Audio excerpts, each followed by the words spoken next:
Muy buenas tardes, bienvenidos a todas y a todos en este momento. Estamos dentro de la plataforma Zoom del Liceo Académico MX, agradeciendo su puntual asistencia a los participantes que ya se encuentran dentro de la misma plataforma. Bueno, vamos a comenzar con lo siguiente. Los únicos números oficiales en Liceo Académico MX, para quien guste tomar nota, son estos dos, el 22 21 14 25 79 y el 55 41 34 56 92, a efecto de tener cualquier contacto con nosotros. Bueno, conferencias gratuitas. El día de hoy tenemos la conferencia gratuita, la prueba ilícita y sus consecuencias, nulidad, exclusión y ausencia de valoración, marco conceptual y constitucional en el proceso penal. Quien guste desde Facebook Live entrar a la sesión, ahí están los datos de acceso, el ID de reunión que es 825 67 36 64 78 y el código de acceso es el 072483. Vamos a escuchar con detenimiento el día de hoy al doctor Martín Daniel Venegas Suárez, quien es juez de control del Poder Judicial del Estado de México en retiro, y a quien en un momento más le voy a ceder la palabra, solo que previo a ello voy a leer su semblanza curricular de manera rápida, los datos más importantes en el extracto que tenemos del juez, para que quienes están lo sepan aquí. Bueno, actualmente es postulante, es director de la firma Venegas Penalistas, fue juez de control del Poder Judicial del Estado de México, agente del Ministerio Público Judicializador de la Fiscalía de Investigación Estratégica de la Fiscalía General de Justicia de la Ciudad de México. También fue agente del Ministerio Público Investigador de la Fiscalía Central de Investigación para la Atención del Delito de Homicidio de la Procuraduría General de Justicia del Distrito Federal, oficial secretario del Ministerio Público en la Fiscalía Central de Investigación para Atención del Delito de Homicidio de la Procuraduría General de Justicia, PEDAPAI. Es docente, ponente y conferencista. Bueno, pues él tiene en su haber, tiene también pues más estudios, pero bueno, con ello nos basta. Vamos a iniciar en un momento más la conferencia. Le voy a hacer el uso de la voz al doctor Martín Daniel Venegas Suárez. Y pues esta conferencia guarda relación con el siguiente curso que está ofertando el Liceo Académico, que va a empezar justamente a partir del 17, 24 y 31 de julio, 3 horas, de 7 a 9 de la noche. Vamos a tener el curso de la prueba ilícita y sus consecuencias, nulidad, exclusión y ausencia de valoración en el proceso penal. El costo de todo el curso será de 450 pesos, que incluirá sesión en vivo en Zoom, videograbaciones permanentes a correo de Gmail y constancia de participación digital. Ahí están los números, pueden enviar un mensaje de WhatsApp o tomar fotografía. Ahí está el temario y está en nuestras redes sociales al 55 41 34 56 92. Voy a ceder el uso de la voz al ponente, y que una vez después de que acabe su ponencia, pues le pediremos de favor que él nos explique un poquito más a detalle qué es lo que vamos a ver durante estas 3 clases de este curso que nos va a hacer favor de impartir el doctor Martín Daniel Venegas Suárez. Bueno, voy con el doctor. ¿En dónde está el doctor? Bajo la manita el doctor. ¿Dónde está el doctor? Acá la levanto, mi querido A ver amigo. si amigo, si levantas la mano, es que no te ve. Ah, aquí está, mire. Yo ya lo traigo a destacados, lo dejo al doctor. Bienvenido, doctor, es un gusto. Y pues adelante, es toda tuya la plataforma de Liceo Académico.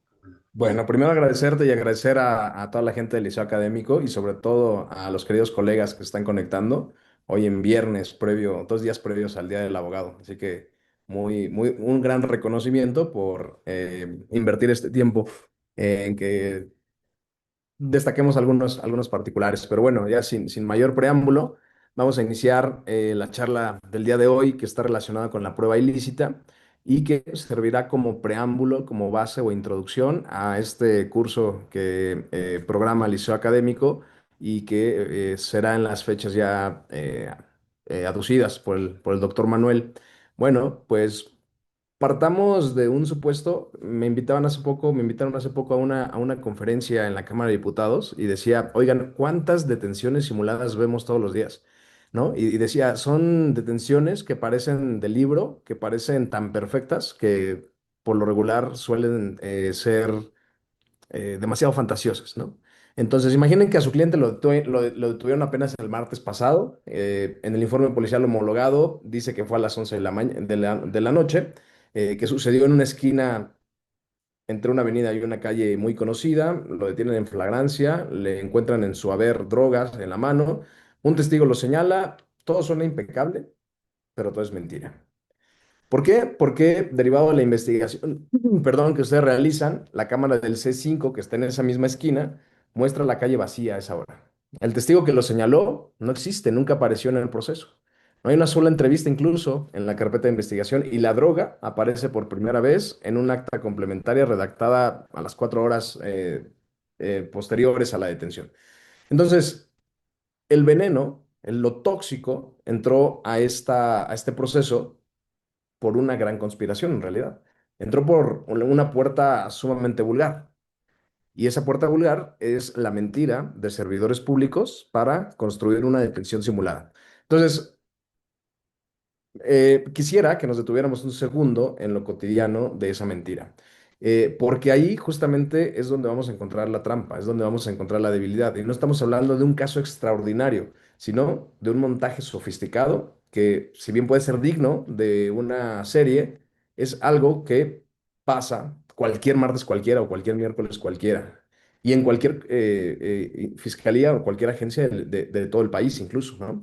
Entonces, estos formatos preconstituidos casi, que de hecho por ahí se ha hablado y se me hace muy acertado sobre el testimonio estereotipado, ¿no? Incluso veía un TikTok donde el juez en retiro, Eduardo Osorio, de manera muy magistral, hablaba sobre ese testimonio estereotipado, diciendo que es una jurisprudencia comparada que tomó del la Corte Suprema de Puerto Rico.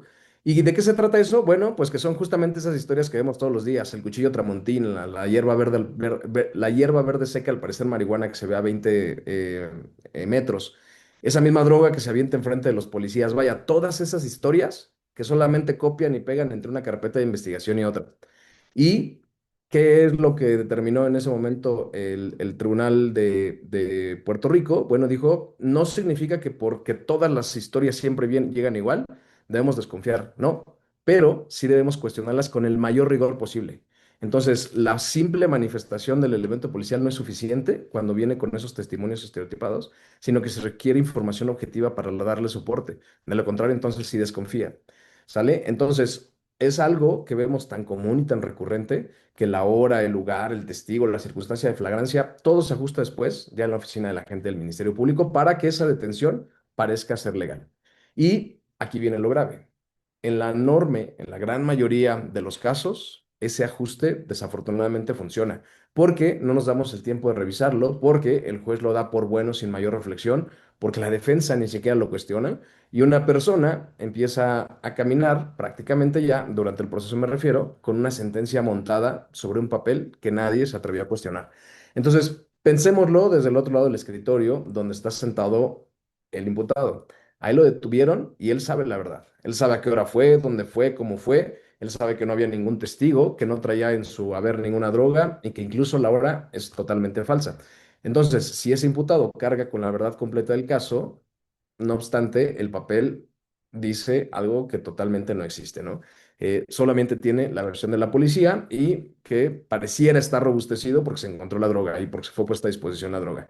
Y entonces, sobre esa mentira se construye todo lo demás, la puesta a disposición, la formulación de imputación en su momento, la vinculación a proceso, la medida cautelar, etcétera, hasta llegar a la finalidad de la resolución o al final de la resolución del proceso. Y entonces ahí está o ahí nace la pregunta que nos reúne el día de hoy. ¿Qué pasa cuando esa mentira se descubre? ¿Qué pasa con todo lo que vino después? ¿Se cae una prueba solamente o se cae todo el caso?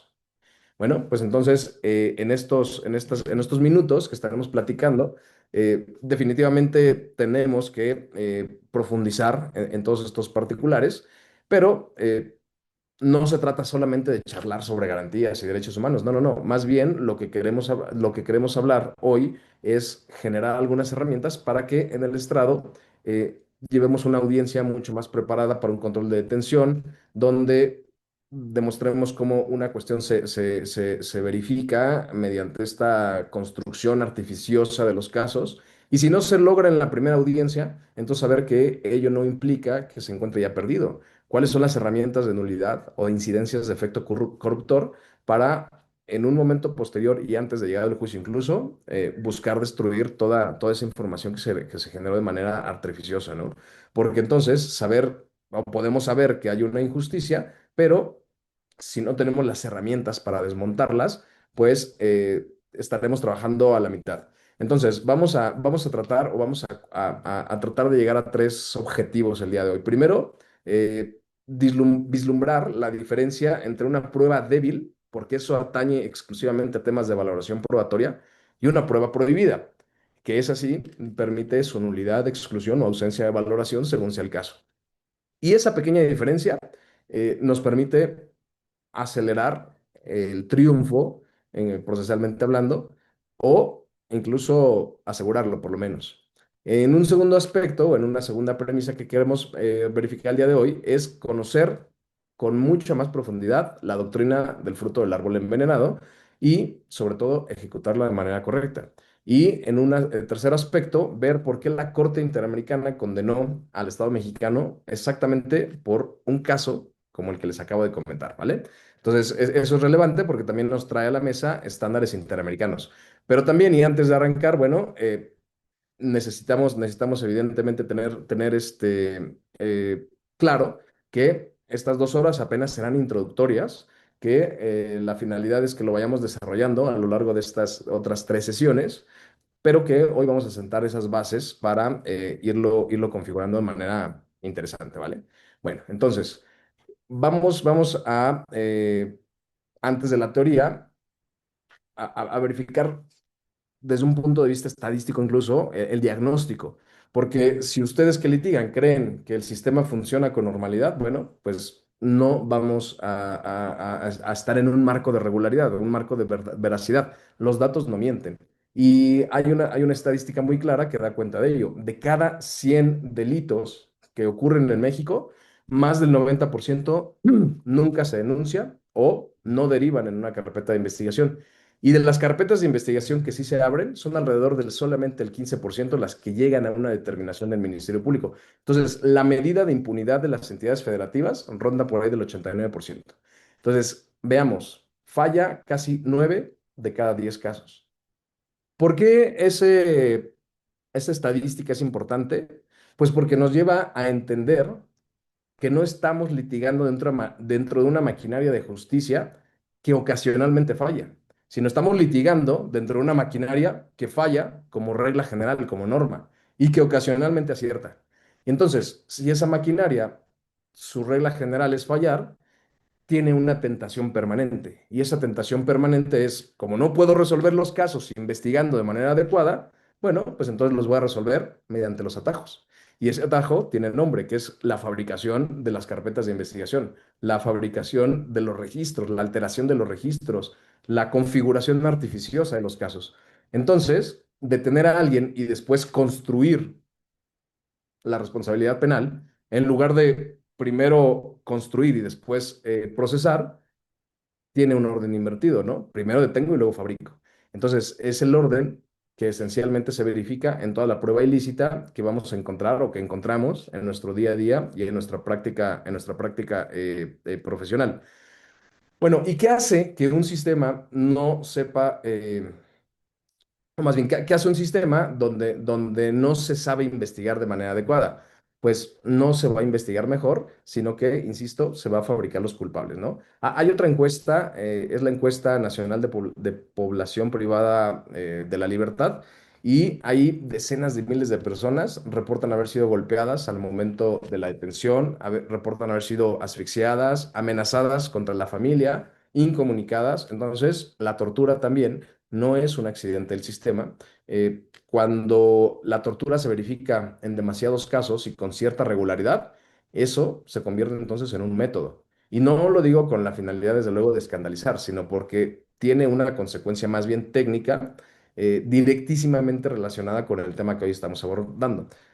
Esto es así porque cada una de esas prácticas, el golpe, la bolsa, la amenaza contra la familia, la incomunicación, etcétera, produce algo y produce una confesión, un señalamiento, produce una generación de información alterna, produce la obtención de una clave de un teléfono celular para extraer información y bueno, todo eso llega a la postre a los expedientes disfrazados como prueba lícita, ¿no? Y entonces el fiscal lo va a presentar como una entrevista voluntaria a lo mejor, o como una colaboración del imputado, o como información que se obtuvo de manera independiente, cuando en realidad se arranca mediante la tortura. Por eso es que sigue funcionando. Sabemos que las confesiones y las entrevistas ya no gozan de ese valor preponderante que tenía en el sistema mixto, donde era la reina de la prueba. No, no, no. De hecho, se encuentra demasiado disuadida esa valoración probatoria, pero ¿por qué sigue sucediendo? Pues insisto, porque con ellos se obtiene información para llegar a otros coimputados o al menos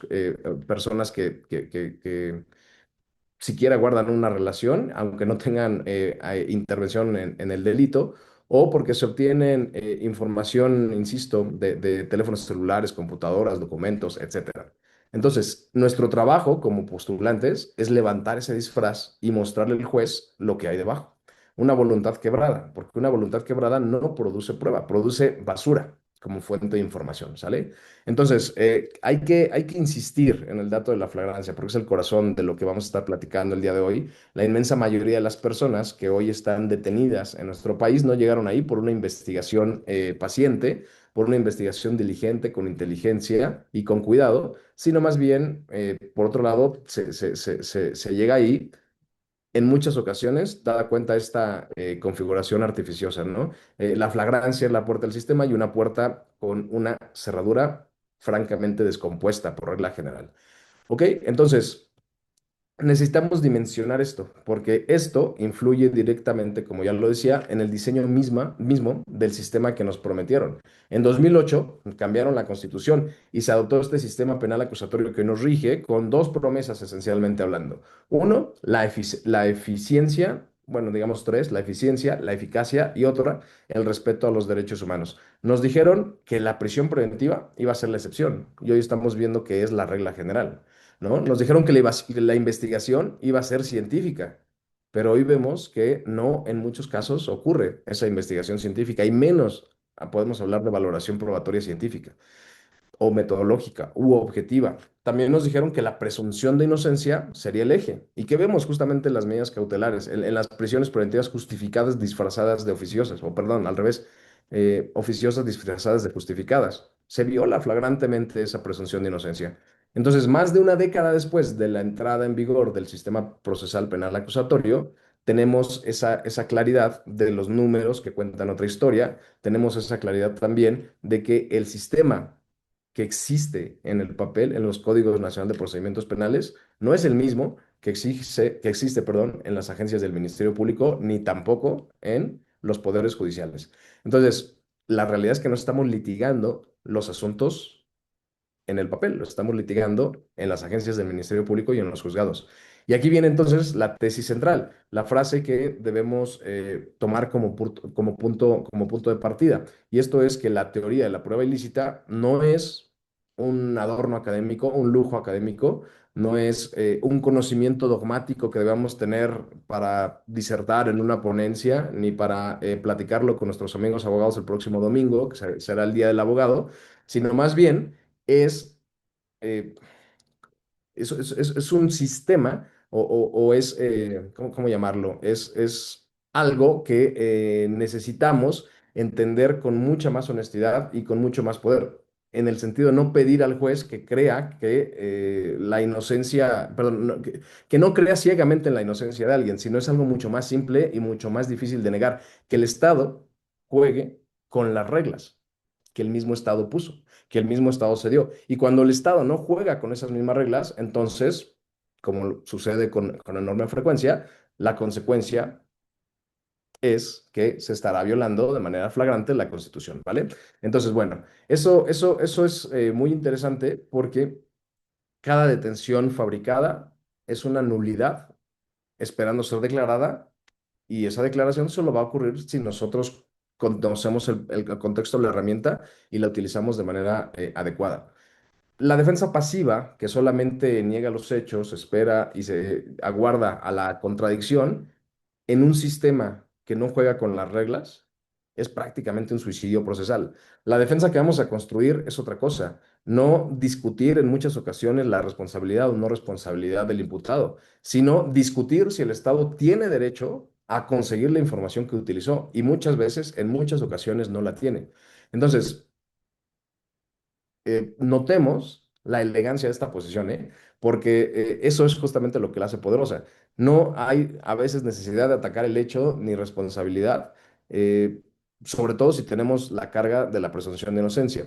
Pero cuando se ataca la ilicitud de la prueba, la carga se invierte preponderantemente y entonces el Estado tiene la obligación de demostrar que se obtuvo esa prueba respetando derechos fundamentales, respetando estándares interamericanos y entonces dejamos de defender a una persona y empezamos a acusar un procedimiento, ¿sí?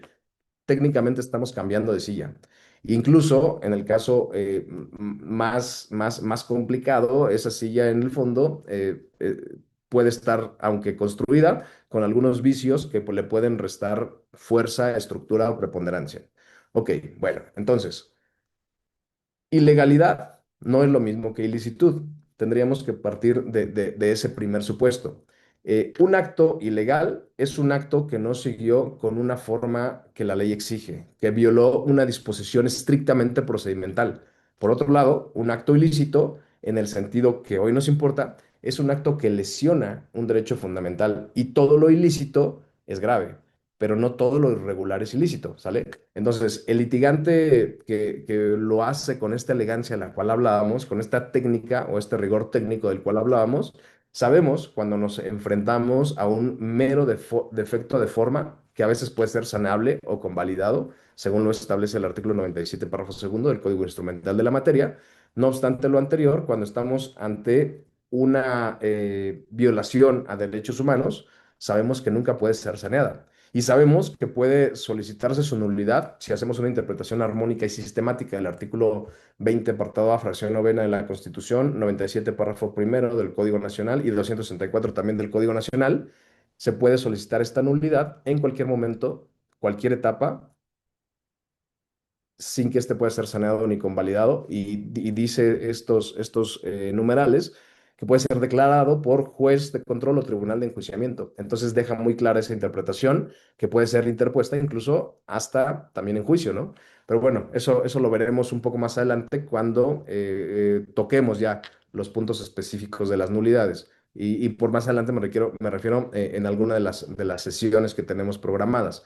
Pero bueno, entonces tenemos ya esa claridad y vamos a irle poniendo entonces nombres precisos o definiciones precisas a las cosas. Y esta precisión es muy importante porque la precisión nos permite entender o localizar cuáles son las reglas aplicables, ¿no? Entonces, hay algunas palabras, por ejemplo, que la gente usa como sinónimos, que son la irregularidad, la eficacia, la nulidad y la inexistencia, e incluso también por ahí lo corrupto de un antecedente de investigación de un acto, ¿no? La irregularidad es, por definición, un defecto menor, un defecto de forma que muchas veces se puede corregir o se puede pasar por alto. La ineficacia es que un acto, aunque exista, no produce efectos. La nulidad es que el acto está viciado y por lo tanto queda excluido. Y la inexistencia es todavía más radical, es que el acto nunca ocurrió. Pero también hablamos de lo corrupto, que implica la contaminación absoluta de todo el proceso y lo cual genera la nulidad no solamente de la prueba, sino la nulidad de todo el proceso. Entonces, son algunos conceptos de los cuales estaremos platicando y que utilizarlos de manera adecuada nos puede llevar a generar un efecto distinto respecto de las pruebas, pero que a la postre tienen una misma finalidad y es que no sean utilizables, que no se puedan utilizar. ¿Sale? Entonces, por ejemplo, pedir que se tenga por irregular una prueba, por ejemplo, cuando lo que se necesita es que se declare nulo, es perder ganando. Es no utilizar la metodología correcta y que esa falta de técnica puede jugar en algunos momentos en nuestra contra de acuerdo a lo que nosotros queremos. Entonces, reparemos un poco y pensemos en algo interesante sobre la nulidad, porque la nulidad viene con una trampa desde origen. Nosotros, o muchos de nosotros, o algunos quizá, hayan aprendido las nulidades desde un aspecto de vista civilista. Y es normal, porque de hecho la figura acogida por el derecho penal desde el derecho civil, desde la época, perdón, desde la época de los glosadores estaba ya en el derecho civil el tema de las nulidades.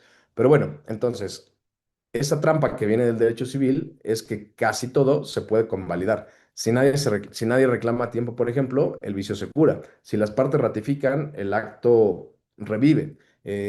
Y el tiempo, por regla general, sana, ¿no? Entonces, traer esa mentalidad civilista al proceso penal es un grave error, porque la nulidad por violación a derechos fundamentales funciona absolutamente al revés de todo ello. No se cura con el tiempo para nada, no se cura con el silencio de la defensa en absoluto, no se cura, desde luego, con la aceptación de alguna de las partes. Es totalmente de otra especie. Y entender esa otra especie es lo que en su momento nos va a dar la posibilidad de exigirlo.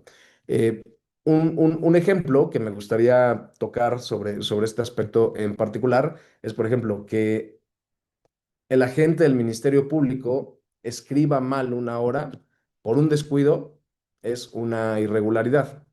Pero si el agente del Ministerio Público inventa la hora para aparentar una flagrancia, y esta flagrancia evidentemente no existió, entonces ya estamos hablando de violación a derechos humanos y entonces estamos hablando de una nulidad, ¿no sale? Entonces, por eso es muy importante no confundirnos de denominaciones, porque ello nos lleva automáticamente a confundirnos de planos. Eh, las irregularidades se ponderan, ¿no? Se relativizan y por otro lado también pueden perdonarse. Entonces, por eso es muy importante tener esta distinción. Y hay un error también muy común que se ve muy frecuente en las audiencias, en las salas de oralidad. Y esto es que en muchas ocasiones el defensor acumula un montón de irregularidades chiquitas en espera de que, siendo sumadas, tengan un impacto hacia el órgano jurisdiccional y no. La suma de irregularidades sigue siendo una irregularidad grande. Lo que nosotros necesitamos identificar, el punto exacto, es el acto que deja de ser irregular y se convierte en una violación a derechos fundamentales y por lo tanto sí debe ser anulado, ¿no? Y entonces todo se encuentra ahí en esa interpretación sistemática de la cual hablamos, ¿no? Del 20 apartado fracción novena de la Constitución, 97 párrafo primero y 264 del Código Nacional de Procedimientos Penales. Incluso veamos la redacción del 97 párrafo primero, donde dice que la nulidad debe ser declarada por el órgano jurisdiccional al momento de advertirla o a petición de parte en cualquier momento. Y esto también es muy importante de comprender, porque incluso bajo la tutela judicial efectiva, el órgano jurisdiccional per se debería estar obligado también a que, cuando advierte una violación a derechos fundamentales, la declare, incluso sin petición de parte. De hecho, hay un criterio muy interesante que, si me permiten, déjenme localizarlo para compartírselos, que va a ilustrar esto último que digo. Un segundo.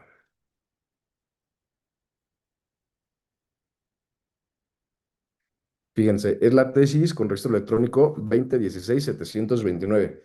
Y el rubro es detención ilegal. Las pruebas ilícitas derivadas de aquella no pueden servir de base para el libramiento de la orden de aprehensión ni para el dictado de la autovinculación a proceso. Me voy a permitir leer la parte final de este criterio. Son unas 4 o 5 líneas y lo vamos a platicar para entender cómo opera esa nulidad de oficio. Habla en relación a que la nulidad de esos elementos de convicción, es decir, de los antecedentes que derivan de una detención ilegal, se actualiza desde que se determina la ilegalidad de la detención. Esto es, de plano y sin mayor trámite, sin que sea necesaria una declaratoria de nulidad, resultado de un incidente de petición de parte, ya que no se trata de un acto dentro de un procedimiento, debido a que es una consecuencia inmediata de la declaración de ilegalidad de la detención, conforme a los criterios de la Suprema Corte de Justicia de la Nación y sus consecuencias. Entonces, ahí tenemos muy claro lo que nos dijo esos tribunales terminales. Nos dijeron, oye, si el juez ya determinó que la detención no cumplió con los estándares constitucionales, convencionales y legales, esa restricción de la libertad se realizó de manera arbitraria, se realizó violando la Constitución, pues entonces ya hay una violación a derecho humano. ¿Cuál derecho humano? Pues a la libertad personal. ¿Y qué sucede si policía violó la libertad personal? Pues el traslado fue ilícito. Y la puesta a disposición fue ilícita. Y la retención en sede ministerial fue ilícito. Y lo que recuperaron derivado de esa detención fue ilícito. Esa es la famosa teoría ahorita de manera gráfica de la teoría del fruto del árbol envenenado. Si el árbol está contaminado desde su raíz, ya todo el arbolito va a estar contaminado y los frutos van a estar contaminados, ¿sale? Entonces, ¿qué nos dice ese criterio? Oye, juez, no esperes a que el defensor te diga, señoría, solicito la oportunidad para plantear un incidente de nulidad. No, tu obligación es determinarlo oficiosamente. ¿Y por qué? Pues porque es lógico, porque si la detención se hizo violando la Constitución, todo lo derivado es inconstitucional, ¿no? Entonces, eso es un claro ejemplo de cómo opera el 97 párrafo primero en cuanto a la declaración oficiosa de la ilicitud probatoria. Y entonces no dice podrá ser nulo, ¿no? Dice será nulo. Y no dice se valorará con reservas, dice no se puede sanear y no se puede convalidar. Por eso le llamamos nulidad absoluta, porque es insaneable, es de pleno derecho, ¿vale? Ahora, el juez, como decíamos, debe declararla de oficio en el momento en que la advierta, no se necesita que se pida. Y aunque en la práctica siempre o en muchas ocasiones va a ser necesario exigirlo con un argumento técnico, porque declarar una nulidad cuesta coraje judicial, se necesita valor al momento de resolver y seamos sinceros, no todos los jueces lo tienen. Entonces, que necesitamos detenernos en cada una de esas palabras del 97 párrafo primero para analizarlo con conciencia, porque cada una de ellas es un arma. De oficio significa que el juez tiene el deber de declararla, aunque nadie se lo pida. Ustedes le están recordando una obligación, no le están pidiendo un favor. Entonces, en cualquier momento significa que no hay preclusión, ¿sale? Sabemos que existe la teoría de las puertas cerradas de la Suprema Corte de Justicia de la Nación, que nos dice, si avanzo a otra etapa del proceso, entonces ya no puedo debatir sobre aspectos de la etapa anterior, pero ese tiene una excepción, y esa excepción es la prueba ilícita, porque la misma Constitución en el 20 apartado A, fracción novena, establece esa no preclusión de la prueba ilícita, ¿sale? Y eso conlleva también que existe una razón por la cual el juez a veces se resiste. Y conviene que lo nombremos para que tampoco nos sorprendamos, ¿no? Declarar una nulidad derivada de una detención es sumamente incómodo. Significa reconocer que la policía mintió, que el Ministerio Público mintió, que el Estado mintió, ¿sale? Y entonces, a veces, sobre todo cuando hay víctimas, las víctimas se quedan sin el proceso que esperaban. Por eso también lo digo con mucha reiteración. La fiscalía, no, por supuesto que se da cuenta, pero esta práctica que realiza la fiscalía y la policía cuando fabrican delitos no solamente daña el debido proceso del imputado, en muchas ocasiones daña a la víctima y la deja sin acceso a la justicia, la deja sin reparación del daño, la deja sin derecho a la verdad. Entonces, esas prácticas tan deneznables dañan a la sociedad porque no está recibiendo justicia, dañan al imputado porque no le permite defenderse, dañan a la víctima porque la deja sin acceso a la justicia. Entonces, esa práctica institucional para lo único que sirve es para generar estadística y para salir a decir públicamente que se está combatiendo el delito, porque ya veíamos las encuestas, ya veíamos la estadística, 9 de cada 10 investigaciones fallan. Por eso es que se utiliza toda esta artificiosidad. Y entonces, eso nos lleva a entender por qué existe esa resistencia o esa incomodidad para declarar la nulidad. Por eso decía, cuesta coraje técnico. Y un juez sabe que puede tener consecuencias para él, y sobre todo ahora que tienen un órgano encima que están incidiendo ya no solamente en cuestiones administrativas, como tendría que ser la supervisión disciplinaria de los órganos jurisdiccionales, sino también ahora se están analizando decisiones jurisdiccionales, lo cual afecta la autonomía y la independencia de los jueces. Bueno, entonces, por eso es muy importante, en virtud de esta resistencia, llegar con los hechos perfectamente ordenados, con las normas claras, con los precedentes eh, perfectamente ubicados y documentados, con los estándares interamericanos muy comprendidos, ¿no? Ese es nuestro trabajo, hacer notar en una audiencia de manera técnica, completa, clara, cuáles son las herramientas aplicables para llegar a lo que queremos, llegar a plantear la nulidad. Entonces, comparemos este particular con la nulidad que nosotros, o que se puede llegar a conocer desde, o de la que hablamos, pues, desde el aspecto civil, ¿no? Donde prácticamente todo se puede convalidar, ratificar, sanear con el tiempo. Bueno, como decíamos aquí, ¿no? El artículo 97 crea una categoría de nulidad absolutamente radical y esta proviene de violar un derecho humano. Ahora, perfectamente claro tengo que existen excepciones al principio de exclusión probatoria. De hecho, la Suprema Corte de Justicia de la Nación sacó una tesis al respecto, que si me dan un minuto, también ahorita se las comparto.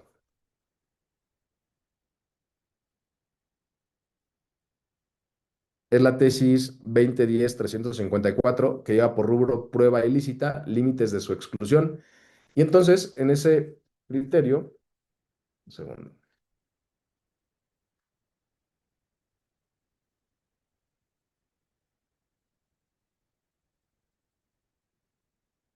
Mm. Bueno, quería compartirles algunos precedentes de la Corte Suprema de Estados Unidos de América que habla de eso, pero no los tengo aquí a la mano. No obstante, me comprometo a compartírselos en el curso.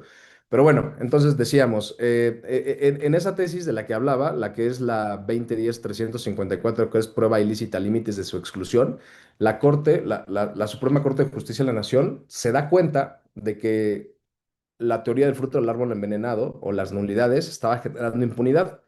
Y pasó exactamente lo mismo en Estados Unidos. ¿Y por qué lo digo? Porque Estados Unidos, la Corte Suprema de Estados Unidos de América, es la que configura la teoría del fruto del árbol envenenado, la teoría de la prueba ilícita, ¿no? Entonces la importó nuestra Suprema Corte. ¿Qué sucede? En Estados Unidos se empieza a ver mucha impunidad en virtud de que la policía estaba trabajando de manera incorrecta y entonces empiezan a surgir esas excepciones. Nuestra Suprema Corte de Justicia se da cuenta que también había mucha impunidad y entonces se importa también las exclusiones que tenía la Corte Suprema de los Estados Unidos de América. Y aquí nada más hay tres, ¿no? En esa tesis de las que le hablo, que es el nexo causal atenuado, la fuente independiente y el descubrimiento inevitable. ¿Y por qué quería compartirles algunos de los precedentes de la Corte Suprema de Estados Unidos de América para que vieran de manera general cómo siempre la Corte Suprema dice, a ver, pero no es nada más plantearlo por plantearlo, ¿eh? Porque en mi experiencia que tuve como juzgador, sabían que yo sí declaraba oficiosamente nulidades inmediatamente después de haber declarado ilegal una detención. Y entonces ya venían preparados los ministerios públicos con sus tesis para hacer valer una causa de fuente independiente o descubrimiento inevitable. Pero no es nada más plantearlo de manera hipotética. No es nada más plantearlo como pudiera existir una fuente independiente. No. Todos estos precedentes, por eso es importante conocer el contexto histórico de la teoría de la nulidad, de la prueba ilícita y también cómo fue resuelto ello, o resuelto el tema de la impunidad por la Corte Suprema de Estados Unidos y cómo fue adoptado ello por nuestro país, para entender que todo eso necesita también prueba. Es decir, el Ministerio Público, cuando hace valer una excepción al principio de exclusión probatorio, debe probar por qué tenía esa fuente independiente, por qué tenía una línea de investigación autónoma de la violación, o por qué en un nexo causal atenuado se encuentra tan distante y tan separado la violación del acto que permite ser validada esa prueba, ¿no? Insisto, es algo que es muy enriquecedor, sobre todo porque esa tesis de la cual les estoy hablando inicia diciendo, hay supuestos de excepción y esos supuestos son en principio y de manera enunciativa y no limitativa los siguientes, ¿no? Y ya describe esos tres que les dije. ¿Y por qué destaco esto de enunciativo y no limitativo?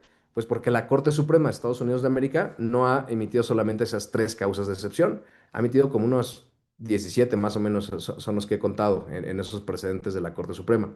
Pero bueno, es muy importante tener todo ese contexto, insisto, histórico, evolutivo de la prueba ilícita para entender sus alcances, pero lo tendremos que ir desmenuzando en estas sesiones, ¿vale? Bueno, entonces, vamos al corazón concretamente del asunto, que es esto de lo que hablábamos, la regla de exclusión probatoria. Y suena esta regla técnica, lo es en realidad, pero también es una idea, digamos, moral muy sencilla. El Estado de ninguna manera puede beneficiarse de algo obtenido con una violación a derechos humanos. La Constitución, como ya lo decíamos, lo deja muy claro en el artículo 20, apartado A, fracción novena. Será nula toda prueba obtenida con violación a derechos fundamentales. Y el código, como ya lo vimos, lo desarrolla en esos artículos de los cuales hablamos, ¿no? El 97 ya lo vimos, el 263 incluso, que dice que los datos y las pruebas deben ser obtenidas y producidas y además reproducidas de manera lícita. Y el 264 que establece que se considera ilícita una prueba cuando ésta se obtiene con violación a derechos humanos y eso genera la exclusión o la nulidad según sea el caso. Bueno, entendamos entonces esa diferencia o reflexionemos en esa diferencia porque lo cambia también absolutamente todo. Una prueba débil es una prueba que el juez puede valorar poquito, ¿no? Por eso decíamos, cuando hablamos de una prueba débil, estamos hablando de un tema estrictamente de valoración probatoria y nada tiene que ver con violación o no a derechos humanos. Y lo traigo a colación porque perdón, muchas veces he escuchado colegas que me dicen, oye, ¿y qué te parece si planteamos una nulidad porque esta información no corrobora la teoría de la fiscalía? No, momento, amigo, no es una nulidad ahí. Ahí lo vamos a reservar en su momento para juicio, porque sí tienes toda la razón. Esa prueba no va a demostrar absolutamente nada, pero no tenemos manera de excluirla porque no tenemos información para establecer que se obtuvo ilícitamente o ilegalmente, según sea el caso, ¿no? Sin embargo, cuando se verifica con violación a derechos humanos, entonces ahí sí tenemos ese tema de exclusión. Y también una cuestión que muchas veces veía desde la función jurisdiccional es el utilizar al debido proceso como comodín para pretender excluir por ilicitud probatoria una prueba obtenida con violaciones formales. Me explico y lo ejemplifico para que quede todavía más claro. Pensemos, por ejemplo, en una violación a la formalidad de que las personas sean reconocidas por fotografía de manera preferente cuando están disponibles para ser reconocidas en una fila de identificación o un reconocimiento por persona. Bueno, pues entonces muchas veces se plantean nulidades desde mi perspectiva de manera equivocada, aduciendo al debido proceso. Y es que entonces dice el litigante, oiga, es que esto viola el debido proceso, porque el artículo 279 dice que si la persona está disponible para una fila de identificación, entonces no se puede mostrar la fotografía ni ningún retrato computarizado, etcétera, ¿no? Y tiene toda la razón en lo que dice la ley. El problema es el planteamiento, porque no podemos hablar de una nulidad absoluta. ¿Por qué? Porque esa regla es una regla procedimental y para mayor ilustración, permítanme busco también un criterio sobre eso.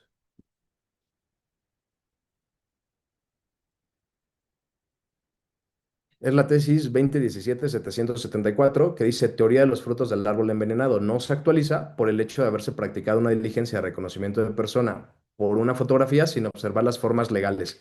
En el ratio de Sirendi, esencialmente dice cualquier dato obtenido de manera corrupta también lo está por tratarse de pruebas obtenidas con ayuda de información conseguida ilegalmente. Supuesto que la doctrina del derecho probatorio ha denominado conforme a la metáfora del fruto del árbol envenenado, aludiendo a los efectos contaminantes que provoca en otras evidencias.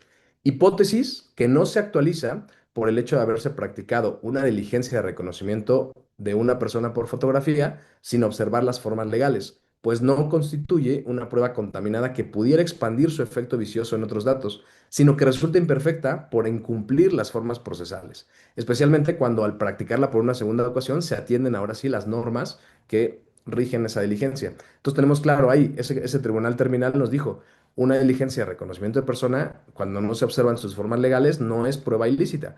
Incluso permite su saneamiento, así lo dijo, ¿no? Permite en una segunda práctica que ahora sí se practique con las formas legales. Y entonces, ¿por qué utilizamos el debido proceso? Porque, insisto, utilizamos eso como comodín, pero hay que distinguir. ¿Qué nos dijo la Corte sobre el debido proceso? Nos dijo, tiene un núcleo duro, ¿no? Y tiene formalidades esenciales del procedimiento. Y esas formalidades son cinco. Notificación del inicio de un procedimiento jurisdiccional, derecho a probar, derecho a alegar, resolución del conflicto y recurso judicial efectivo. Son los cinco componentes del núcleo duro del debido proceso. Y esas son las formalidades esenciales del procedimiento, pero hay otras formalidades no esenciales, como esa que establece el 277, y esas son violaciones estrictamente procedimentales. Entonces, no utilicemos el debido proceso como un comodín de todo lo que dice la ley, es decir, de todas las formalidades procedimentales, porque no lo es. Solamente cuando se violan estos cinco aspectos es cuando estamos hablando de violación al debido proceso, ¿vale? Eso solamente como brevario, porque insisto, se requiere una designación técnica al momento de utilizar estas herramientas, ¿vale? Bueno, entonces, ¿por qué? Y esta es una pregunta reflexiva. ¿Por qué el Estado, perdón, renuncia a una prueba que a lo mejor es verdadera? Y aquí está la parte que en muchas ocasiones conmueve al órgano jurisdiccional cuando se les solicita, como ya lo decíamos, la nulidad respecto de ese punto. La regla de exclusión no existe para premiar al responsable, no existe para premiar al culpable de un hecho. Existe para tres cosas y así fue diseñada. Y eso se deduce justamente de los precedentes de la Corte Suprema de Estados Unidos. Y el primero es para proteger el derecho mismo. ¿Sí? El derecho se protege si tomamos en consideración que de nada sirve un derecho si su violación no tiene una consecuencia. Entonces, el primer aspecto de la prueba ilícita es proteger el Estado de Derecho y proteger las violaciones constitucionales. Es más, recordemos que el párrafo tercero del artículo primero de la Constitución nos dice, tienes el deber Estado de investigar, sancionar, reparar las violaciones de derechos humanos. ¿Cómo las vas a reparar? O cómo vas a cumplir con la obligación de reparar si no tiene una consecuencia, ¿no? Entonces estarías convalidando como Estado una violación a los derechos humanos. Segundo aspecto que es importante, sirve este sistema de nulidades también para preservar la integridad de los tribunales. Imaginemos que un juez condena con una prueba que se obtuvo mediante tortura, pues indirectamente se está convirtiendo en cómplice de la tortura. Y el tercer aspecto, que es el más práctico de todos, es el efecto disuasorio. De hecho, es el principal motivo por el cual la Corte Suprema de Estados Unidos de América estableció el sistema de nulidades para disuadir, para evitar o para mandar un mensaje a las corporaciones policiales diciéndole, eh, no realices todos esos actos que son violatorios de derechos humanos. Si la prueba está mal obtenida, no sirve. El policía entonces deja de tener un incentivo para obtenerla de manera violatoria a los derechos humanos. Y entonces esta regla de exclusión ya no se vuelve solamente un tecnicismo para liberar a criminales, sino es un mecanismo que le enseña al Estado a comportarse, ¿sale? Entonces hay que utilizarlo también como argumentos y con esas palabras y verán cómo va a cambiar la cara de quien va a resolver. Cuando le dices, no seas cómplice de la violación de derechos humanos. No permitas, a través de tu actuar, no permitas que la policía siga teniendo méritos por traerte evidencia o prueba contaminada, evidencia o prueba obtenida con violación a derechos humanos, ¿sale? Entonces, vamos a detenernos en este tercer argumento, vamos a replantearlo o profundizarlo, el tema del efecto disuasorio, porque, insisto, es el que más es importante y por lo tanto el que más puede ser convictivo desde un punto de vista pragmático, ¿no? Y por regla general que en muchas ocasiones no se explota tanto. Pensémoslo como si fuéramos economistas, no como abogados, ¿vale? El policía que fabrica una flagrancia hace un cálculo, aunque no lo sepa. Esto me cuesta poco y me da mucho. Total, nadie lo va a revisar y la prueba se admite, ¿no? De todas formas. Bueno, pues mientras ese cálculo siga dando positivo, se va a seguir fabricando. La única forma que tenemos para cambiar esa ecuación, para cambiar la conducta de la policía, es cambiar el resultado del cálculo y que fabricar una prueba no solamente le salga inútil, sino le salga incluso costoso. Cuando logramos una exclusión, no solamente estamos salvando a nuestro representado, sino estamos mandando un mensaje al sistema entero diciéndole, esto no sirve, deja de hacerlo. Y un juez que entiende eso, entonces deja de ver a la exclusión o a la nulidad como un capricho de garantismo y lo ve como una higiene institucional. Y eso es de la mayor relevancia para toda la sociedad, ¿no? Entonces, el fiscal y a veces el propio juez va a decir, bueno, pero es que excluir la prueba va a dejar libre a un culpable y la sociedad no lo va a entender. Bueno, esa es una frase poderosa, sobre todo en esta época de populismo judicial que vivimos, pero también hay que saber cómo contestarla. Y la respuesta también es muy clara, es que no es la exclusión lo que está dejando libre al culpable o al criminal o al responsable o al delincuente. Es la violación de la policía la que destruyó el caso. El que arruinó la prueba no fue la defensa pidiendo su exclusión. El que arruinó la prueba fue la gente del Ministerio Público que convalidó una información obtenida de manera espuria, ¿sale? Entonces, no solamente estamos señalando el daño, no lo causamos. Entonces, hay que devolverle la responsabilidad a quien lo tiene. Hay que devolverle la responsabilidad a quien violó el derecho. Hay que reubicar la culpa. Eso, desde luego, desarma cualquier postura institucional que busque generar esta convalidación a través de esa conciencia de hacer justicia, ¿no? Cuando en realidad creo se está haciendo todo lo contrario. Y la primera sala de la Suprema Corte de Justicia de la Nación, también en el amparo directo en revisión 1074 de 2024, lo estableció también con suficiente claridad. Ahí se estableció también que la exclusión probatoria tiene un efecto directo en la detención ilegal, sobre todo cuando va derivado con flagrancias simuladas, y que la invalidez no solamente alcanza a la prueba obtenida directamente, sino a todo lo que tenga un vínculo directo con esa violación, ¿no? Pero licenciado, nos va a decir el fiscal, es que esa prueba es contundente, no importa, ¿no? No importa, la exclusión opera con independencia del contenido de la prueba. Que la droga sea real no cura que la detención fue falsa. Un hallazgo verdadero obtenido por una vía prohibida sigue siendo jurídicamente basura probatoria. No hay de otra.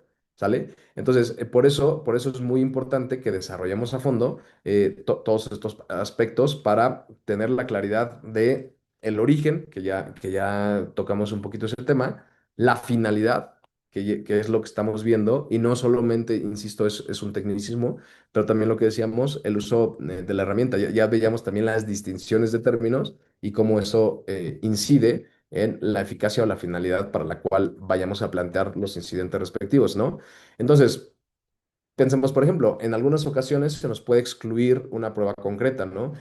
Una entrevista totalmente independiente de la violación a los derechos humanos, por ejemplo. Y lo cierto es que en otras ocasiones, cuando toda la investigación nació de solo un acto podrido, entonces la exclusión de ese acto se lleva todo lo demás por delante. Y ahí no estamos hablando de nulidades solamente, sino estamos hablando del efecto corruptor.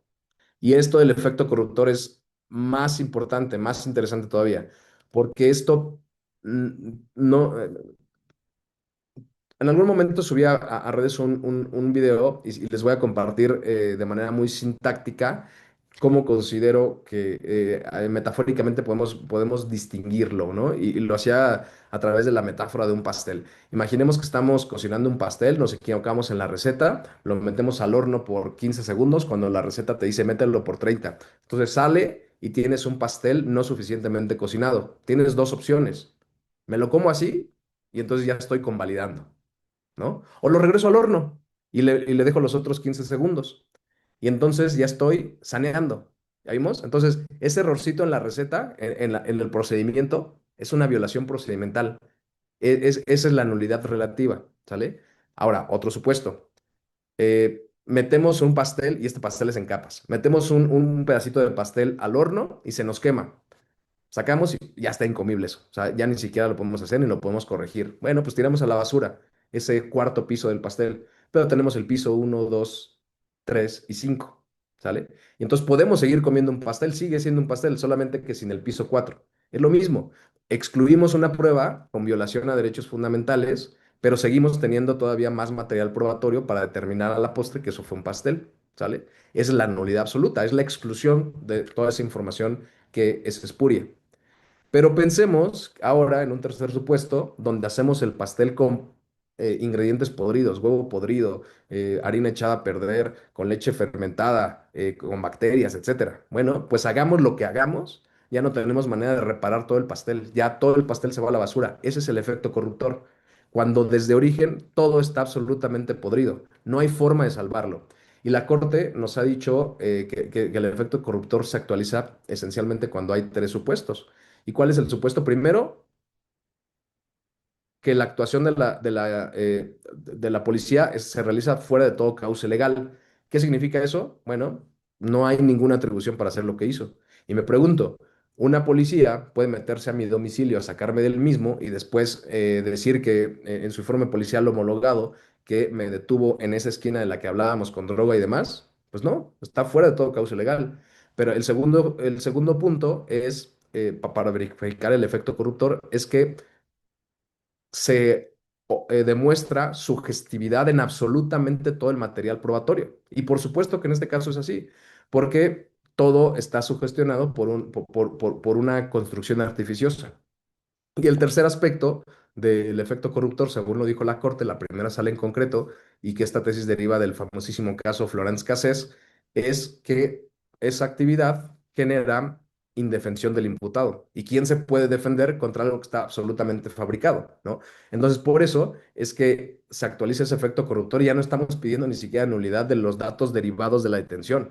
Cuando demostramos que todo desde el inicio está viciado y que no hay forma de repararlo y que ya se contaminó todo el proceso, se acabó, es la muerte procesal.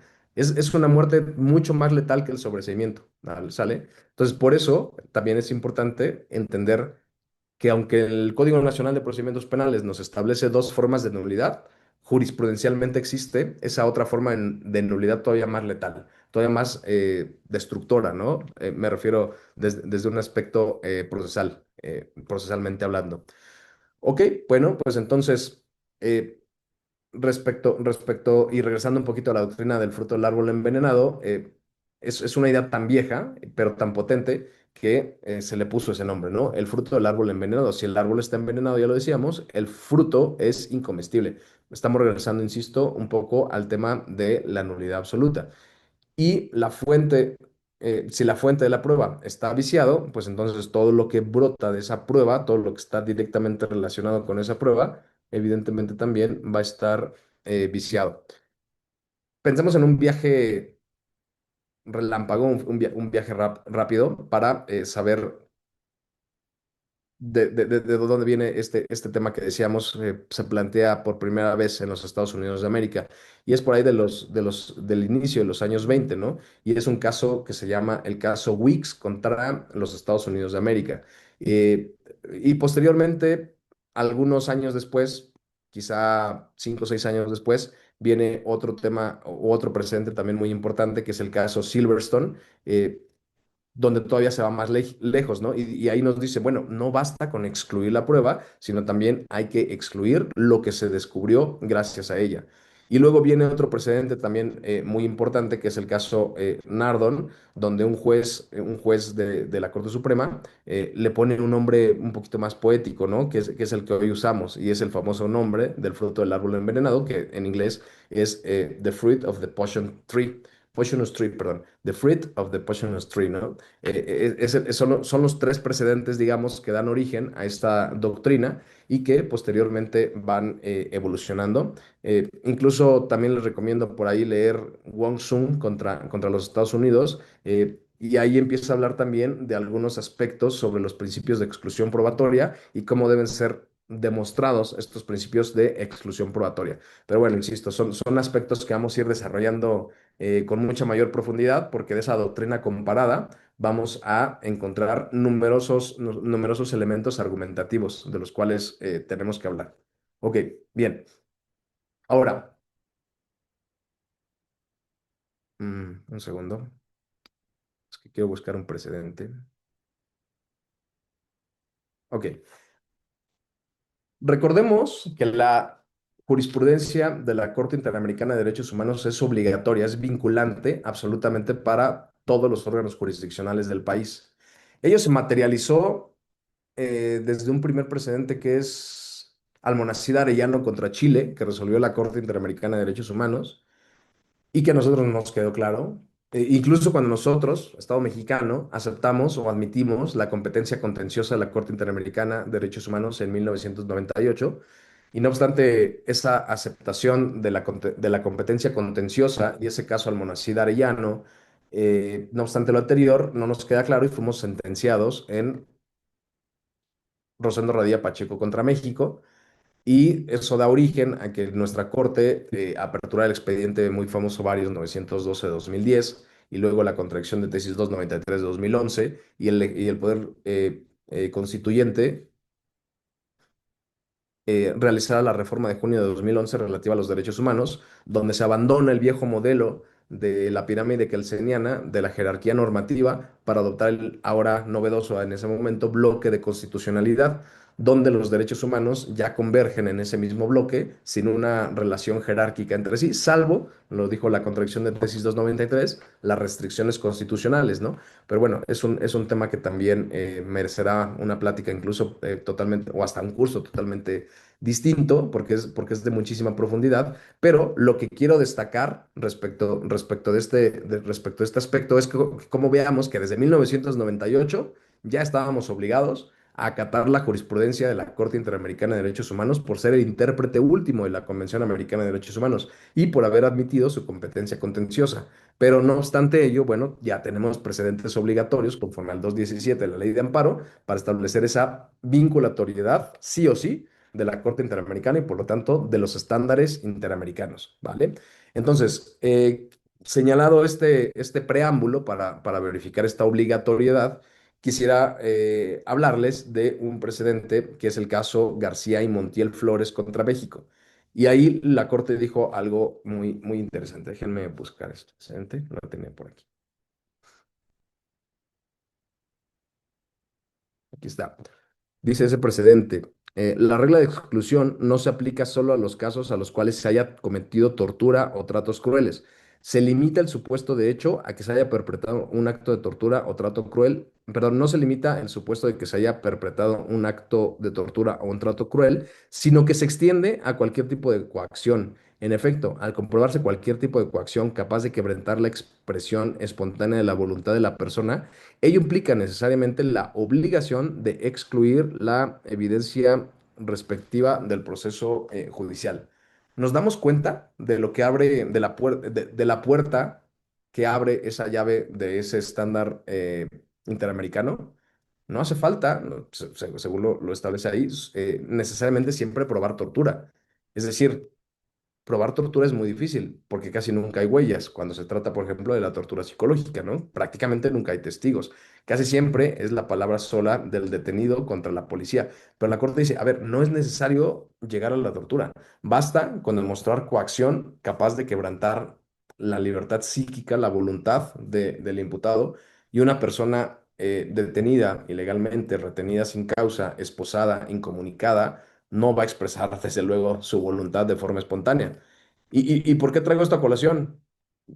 No les salta por ahí o les prende el foco de repente sobre ese famoso que también se ve en los informes policiales homologados. Y entonces me acerco al imputado y le pregunto si voluntariamente me permite abrir su bolsa para realizar una inspección, a lo cual me responde que sí. ¿Será eso? Digo, de entrada hay un precedente, ¿no? De la Suprema Corte de Justicia de la Nación que nos dice que eso debe estar documentado, la voluntad debe estar documentada, etcétera. Pero dejemos de lado un poquito ese precedente y veamos este particular. O sea, ¿realmente no puede generarse ahí un ámbito de coacción? Bueno, pues a eso se refiere de este estándar interamericano, ¿no? No, no es necesario en algunas ocasiones verificar aspectos de tortura. Cualquier violación a derechos fundamentales genera ilicitud y por consecuencia ilicitud de lo obtenido derivado de esa violación de derechos humanos, ¿no?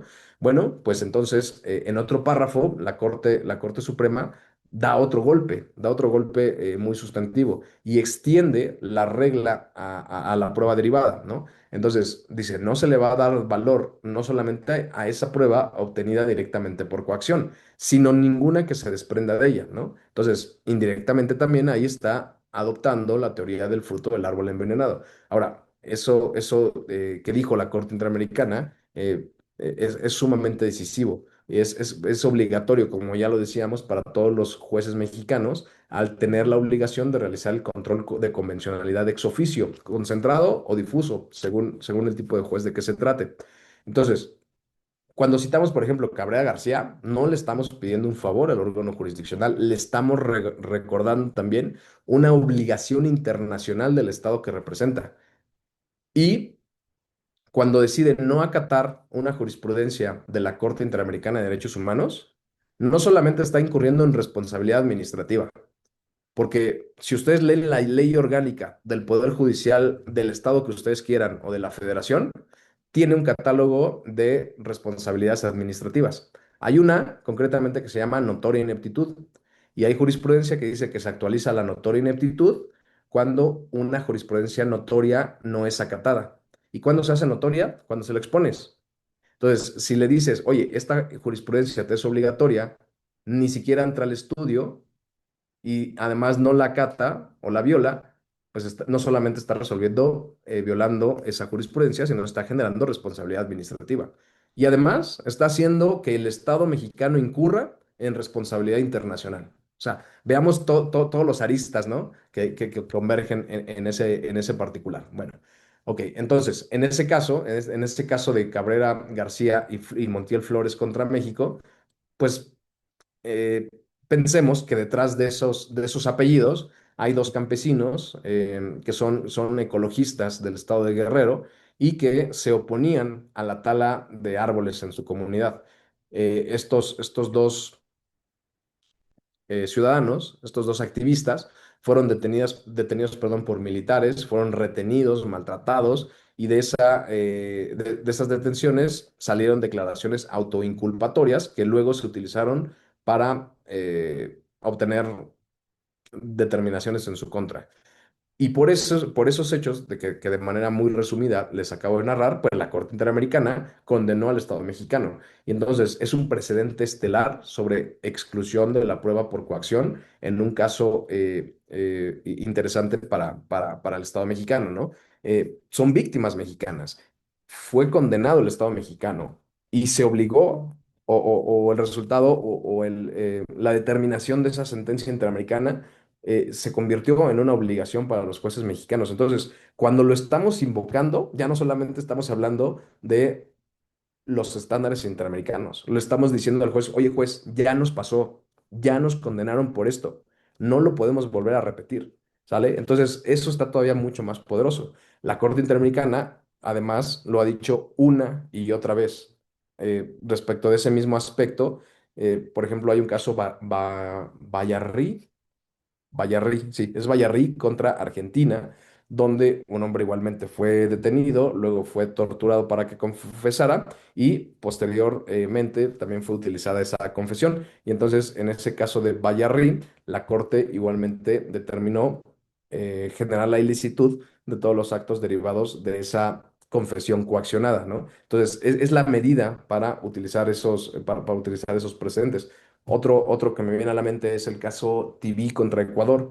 Eh, Se trata de una detención arbitraria en un operativo. Es un operativo antidrogas. Se llevan a cabo igualmente malos tratos, uso procesal de todo lo obtenido y la Corte Interamericana en la misma tesitura dice exclusión probatoria, ¿no? Entonces, es un patrón que por un lado se realiza con enorme frecuencia en los estados interamericanos y que también es un patrón respecto de cuál ha reiterado su decisión la Corte Interamericana de Derechos Humanos. Entonces, por eso es que es importante no quedarnos solamente con la jurisprudencia mexicana, que es muy rica, es importante voltear a ver de repente los precedentes de la Corte Suprema de Estados Unidos de América, porque es derecho comparado, sobre todo sabiendo que nuestra Suprema Corte en muchísimas ocasiones importa esa doctrina jurisprudencial, pero además también conocer y utilizar la jurisprudencia de la Corte Interamericana de Derechos Humanos porque son estándares obligatorios, ¿no? Entonces, veamos esa belleza de todo el sistema que tenemos frente a nosotros. Tres fuentes diciendo lo mismo: Suprema Corte de Justicia de la Nación, Corte Suprema de Estados Unidos de América, Corte Interamericana de Derechos Humanos, por casi un siglo. Entonces, todos están diciendo lo mismo. Violación a derechos humanos genera nulidad y esa nulidad genera exclusión y esa exclusión no solamente es del acto, sino de toda la información refleja. Por eso considero que necesitamos afianzar y afinar mucho esos detalles, ¿vale? Pero hay otra jugada también que necesitamos verificar en relación a algo que casi no se ejecuta, y es el acto reflejo entre carpetas. Y esto lo traigo a colación porque, bueno, veo aquí con mucha felicidad que hay 141 participantes. Hace rato habían me parece un poquito más, ¿no? Pero bueno, ¿por qué lo traigo a colación? Porque me imagino que al haber tantos compañeros, litigan en muchas partes del país, en varios estados, ¿no? O son de varios estados.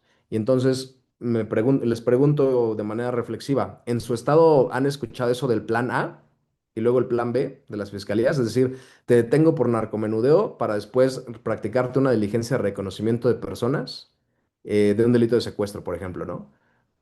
¿Sucederá ahí en los estados en los que ustedes están? Bueno, esto es interesante porque veamos cómo podemos utilizar estos mecanismos de ilicitud probatoria para destruir justamente lo que sucede en esas carpetas B o en esos planes B, ¿sale?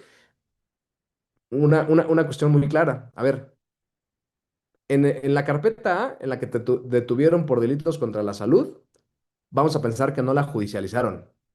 La pregunta que les hago ahí es, esa carpeta A, porque no la hayan judicializado, no se cometieron violaciones a derechos humanos. Y el 20 apartado A, fracción novena de la Constitución, en interpretación armónica y sistemática con el 97 párrafo primero, 263 y 264 del Código Nacional, no dice, puedes interponer la nulidad por violación a derechos fundamentales en cualquier momento del procedimiento. Y el 211 que define el procedimiento no dice que éste inicia con la denuncia o querella. Es decir, puede solicitar una nulidad aunque todavía no se haya judicializado el asunto. Sí, de toda esta interpretación de estos artículos, por supuesto. Entonces, yo le pregunto mucho a los litigantes y me encanta compartirlo de manera abierta esto porque son herramientas que tenemos que empezar a utilizar justo para disuadir esas malas prácticas. Y entonces, ¿por qué no? Si soy el abogado del secuestro, pero sé que a mi cliente lo detuvieron en el narcomenudeo, ¿por qué no voy y me nombro en la carpeta de narcomenudeo y pido una audiencia ante el juez de control, aunque no se haya judicializado? Y entonces voy y le digo, señor juez, aquí se cometió una violación al derecho humano a la libertad. Ojo, no le estoy pidiendo un control de detención, porque el Ministerio Público nunca solicitó el control de detención, pero sí le estoy pidiendo un incidente de nulidad por violarse el derecho humano a la libertad personal, el régimen general de libertades, a que se refiere el artículo 16 de la Constitución Federal, 7 de la Convención Americana de Derechos Humanos, 9 del Pacto Internacional de Derechos Políticos y Civiles. Se detuvo a mi representado fuera de todo cauce legal. Y entonces esa detención violó su derecho a la libertad personal. Y si se violó su derecho a la libertad personal, y lo determina así, es nula la detención, es nulo el traslado, es nula la retención y por efecto reflejo es nula la identificación, el reconocimiento de personas que se hizo en la carpeta de secuestro, porque se practicó mientras estuvo ilegalmente retenido en la carpeta de narcomenudeo. Ya vimos el potencial de ese tipo de herramientas. El problema es que tenemos ahí toda esa doctrina interamericana, ese derecho comparado, esa jurisprudencia nacional, esas herramientas legales incluso, pero a veces no las explotamos de la manera en que debemos. Por eso yo siempre que me hacen el favor de invitarme a los lugares, les digo, es que tenemos que ser un poquito más disruptivos, tenemos que buscar el cómo sí. El derecho ya no es rígido, el derecho es muy flexible y el derecho, sobre todo ampliado que hoy tenemos por estos estándares interamericanos y demás, pues nos da miles de herramientas. Y el derecho ya no solamente es lo que dice el código, ¿no? Recuerdo que en alguna ocasión una jueza me decía, abogado, es que se ve que usted no conoce el Código Nacional. Yo pensé, no contesté, le dije, bueno, sí lo conozco, pero es que el Código Nacional no lo es todo. Existen parámetros interamericanos que, como lo decía Robert Alexi, un principio es un mandato de optimización. Entonces, hay parámetros interamericanos que te permiten optimizar las cuestiones incluso procedimentales. ¿Y por qué esto es importante? Porque si me voy a veces a lo que dice el código, puede chocar con la convencionalidad. Entonces hay que potencializarlo para que se respeten en mayor medida los derechos humanos de las personas que están en juego, ¿sí? Entonces, justo ese es el aspecto al cual que quería llegar, ¿no? Y hay un precedente también que se me hace por demás interesante de la Corte Interamericana de Derechos Humanos, que es el caso Chaparro Álvarez contra Ecuador. Y en ese precedente también esencialmente habla que la sospecha siempre tiene que estar fundada en elementos estrictamente específicos, no solamente en meras conjeturas o en intuiciones abstractas. Entonces, el Estado, bajo ninguna perspectiva, nunca debe detener para luego investigar. Al contrario, solamente está autorizado a privar de la libertad a una persona cuando alcanza el conocimiento suficiente para poder llevarlo a juicio. Entonces, grabémonos eso, el Estado no puede detener para luego investigar. Subrayenlo, porque eso es exactamente lo que describe una flagrancia simulada en estos famosos planes A, B o C. Primero detienen y después construyen una historia que justifica la detención, pero después se utiliza esa construcción artificiosa para robustecer una investigación que no podían realizar sin detenido, ¿no? Y entonces, como no lo pueden detener en esa carpeta B, en esa carpeta relevante, en ese secuestro, violación, homicidio, etcétera, pues entonces te detengo mientras continúo como investigación. Pongamos esa frase encima también de nuestros argumentos, ¿no? Y eso es importante porque ese estándar tan alto que deja la Corte Interamericana exige al Estado necesariamente la obligación de fundar sus resoluciones en hechos específicos, en hechos que no se articulan exclusivamente con palabras, no solamente en meras conjeturas, no solamente en intuiciones abstractas. Traduzcamos eso al parte policial, al informe policial homologado típico. Lo observé con una actitud sospechosa. Se advirtió el nerviosismo. Nos acercamos y se alejó de manera apresurada, ¿no? Son frases que también vemos con mucha regularidad, ¿no? O por sus características físicas en algunas ocasiones, eh, o porque en el lugar hay una alta incidencia de un delito en particular. No, señores, esos no son hechos específicos más que hechos articulados con palabras, más que meras conjeturas disfrazadas de una simple observación. Y son exactamente lo que la Corte Interamericana de Derechos Humanos prohíbe, ¿no? Entonces, eso es importante porque mm, es algo que en muy pocas ocasiones se explota y cuando se explota a veces se incurren en algunas irregularidades técnicas desde mi perspectiva. Ok. Y eso sucede en un escenario real y frecuente. Pensémoslo. Detienen a una persona por ese delito menor, ¿no? Que ya decíamos que es una posesión simple de droga, y mientras se está realizando ese plan B del cual hablábamos. Bueno, entonces, si lo planteamos únicamente en abstracto, a lo mejor no nos genera la fiabilidad o el entendimiento amplio.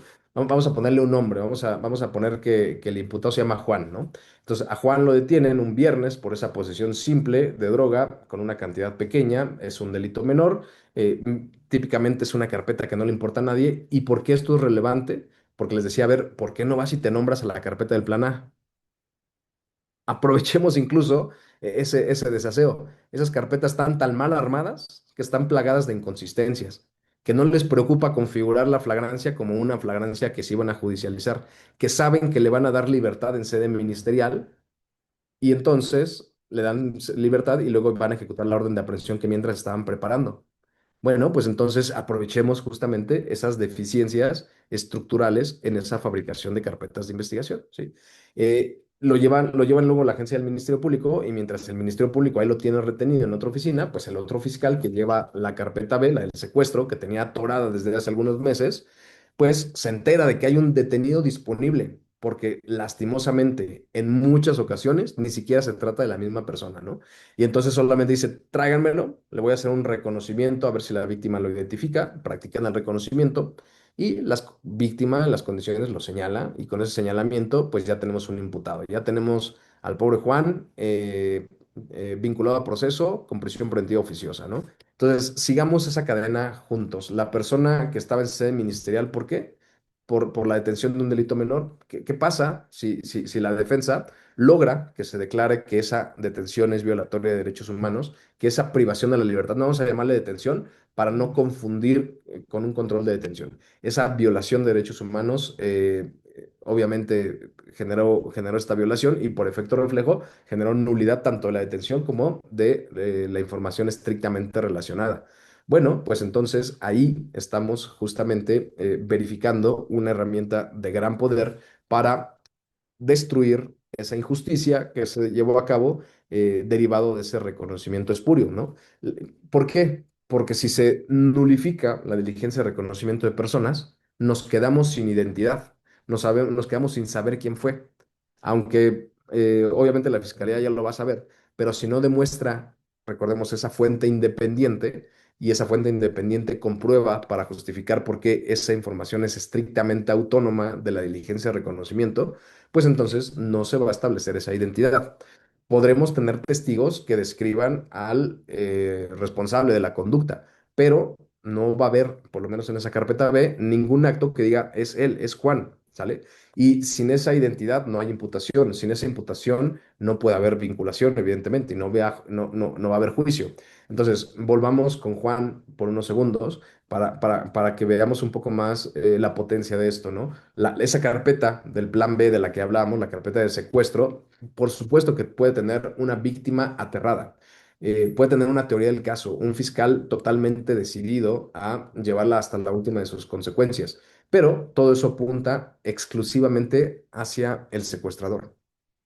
Y nada de eso apunta a Juan, ¿sale? Entonces, por eso, si el fiscal, como en muchas ocasiones sucede, la única prueba que tiene para establecer la responsabilidad es el reconocimiento y ese reconocimiento es el único puente que une a la persona concreta con el delito, pues lo más sencillo es tumbar ese puente. Y la fiscalía se queda con una orilla llena de pruebas del secuestro y una orilla llena de pruebas sobre un secuestrador, pero no perfectamente identificable. Y eso ya no es solamente un tecnicismo, es la diferencia sustantiva en que Juan pase 50, 60 años de prisión o vuelva a su casa, ¿sale? Entonces, una nulidad ganada en la carpeta de la bolsita de la droga puede hacer colapsar hasta esa potencia la carpeta de secuestro. Eso es el efecto reflejo de la teoría de las nulidades, ¿sí? Entonces, la nulidad generada en una carpeta de investigación preponderantemente se debe proyectar hacia la otra. Y no es un truco, no es más que una utilización correcta, completa y categórica de las herramientas que ya están establecidas en nuestro Código Nacional de Procedimientos Penales.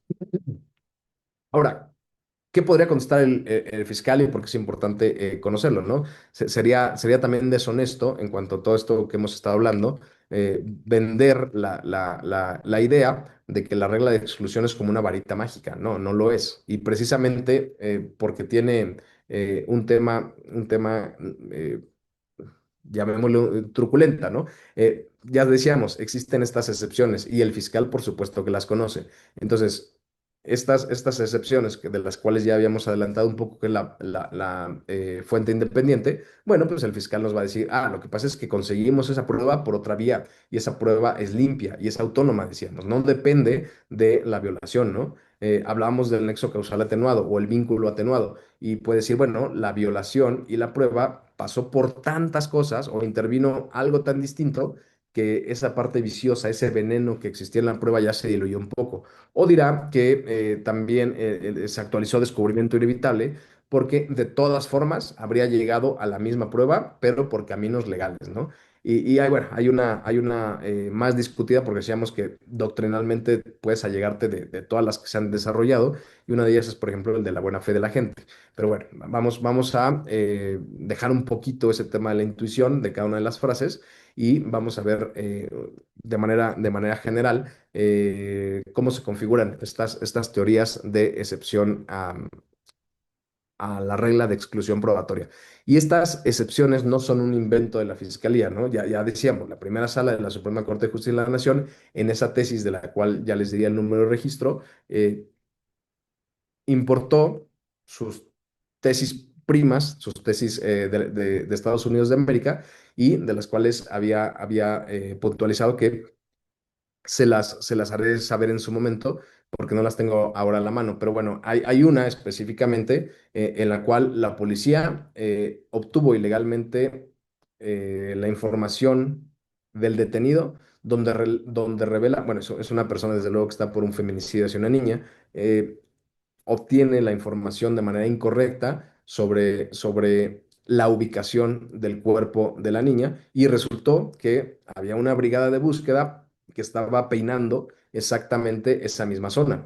Entonces, ahí que resolvió la corte, bueno, dijo, no importa que la información se haya obtenido del imputado mediante coacción, porque de todas formas ya estaba una brigada de búsqueda exactamente en la zona que el imputado dijo. Y entonces se actualiza, ahí sí, un descubrimiento inevitable, porque inevitablemente iban a dar con la niña, ya habían elementos caninos, ya había gente buscándola, inevitablemente iban a dar con el paradero del cuerpo, ¿no? Entonces, por eso es que se actualiza eso, pero donde sí se demuestra que en efecto esa brigada estaba realizando esas labores de búsqueda. Por eso decía, existen esas excepciones, pero las excepciones no pueden ser solamente argumentos, no pueden ser solamente construcciones de palabras, tiene que ser siempre demostrado. Si llega la fiscalía pretendiendo incorporar una perdón, un descubrimiento inevitable, pero no demuestra que inevitablemente llegaría esa información o cuáles eran los actos por los cuales inevitablemente llegaría a esa información, pues evidentemente no estaría cumpliendo con la carga que tiene, ¿no? Y son aspectos que iremos desarrollando, desde luego, a lo largo de estas sesiones sobre cada una de estas excepciones al principio de exclusión probatoria.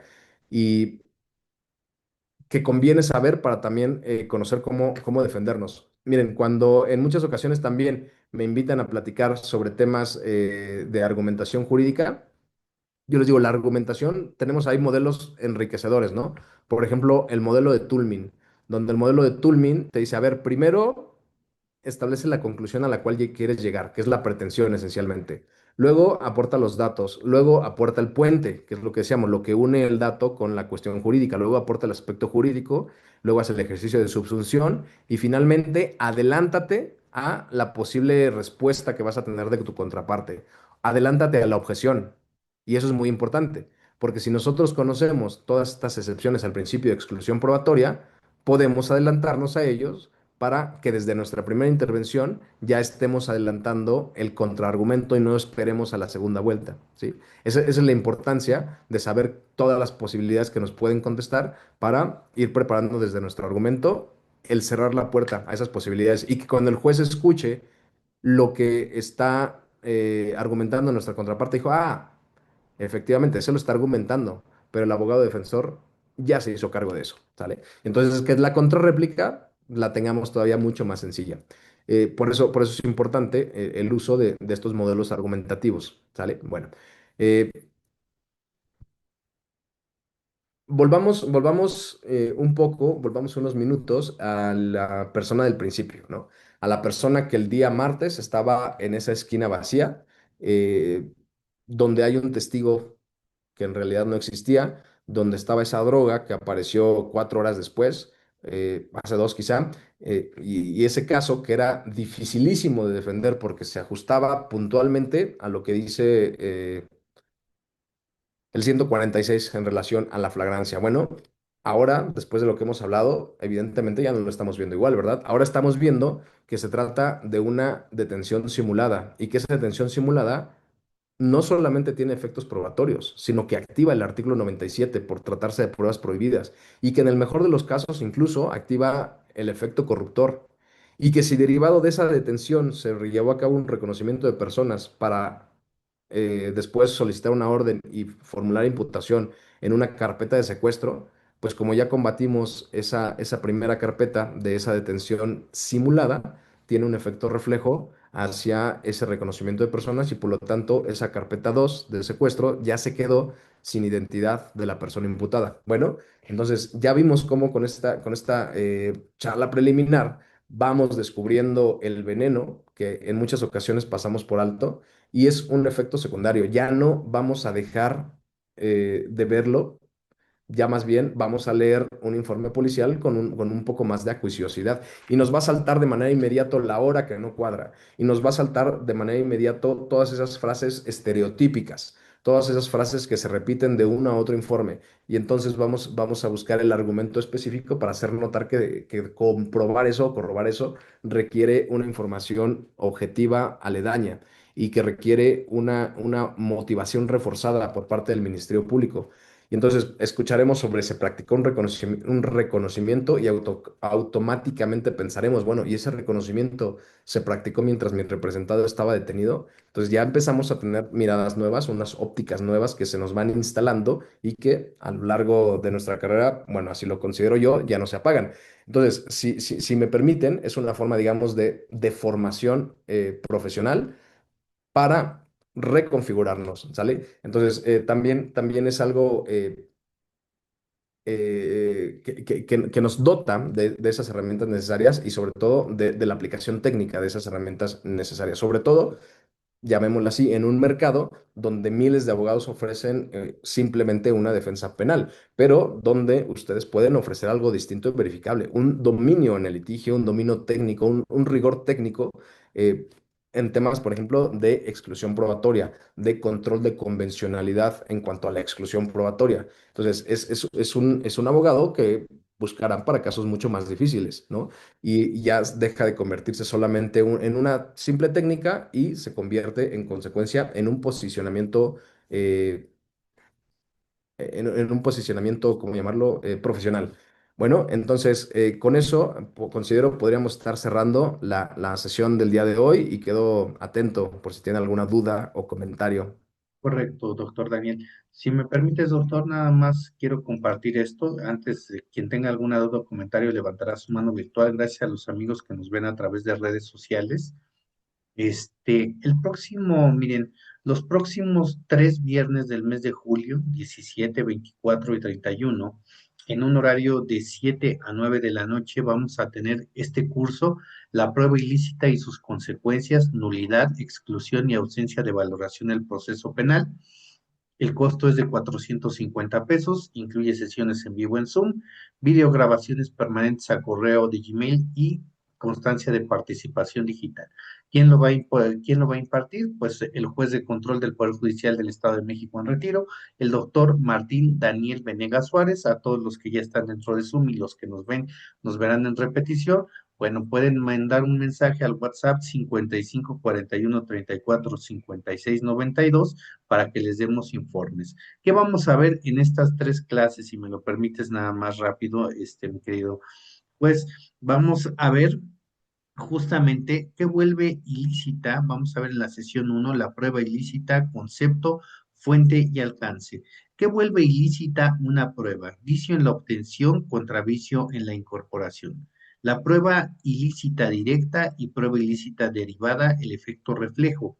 La doctrina de los frutos del árbol envenenado, que ya ahorita nos estuvo haciendo referencia a ello el doctor. Vamos a ver la regla de exclusión estadounidense, el artículo 11 de la Ley Orgánica del Poder Judicial Español y el estándar interamericano.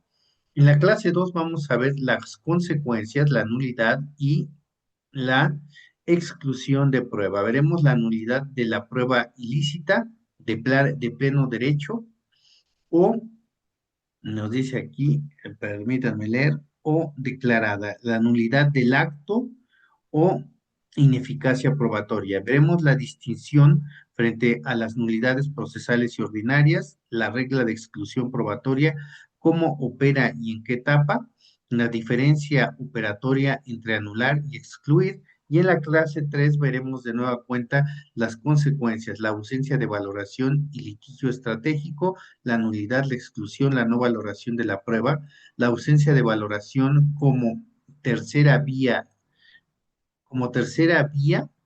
la prueba que entra pero no surte sus efectos frente a la que de plano se excluye, el control de convencionalidad aplicado a la exclusión probatoria y veremos un taller de casos para identificar el vicio, elegir la vía, la nulidad, la exclusión, la no valoración y redactar justamente, dice redactar, permítanme, aquí lo tengo, redactar el planteamiento.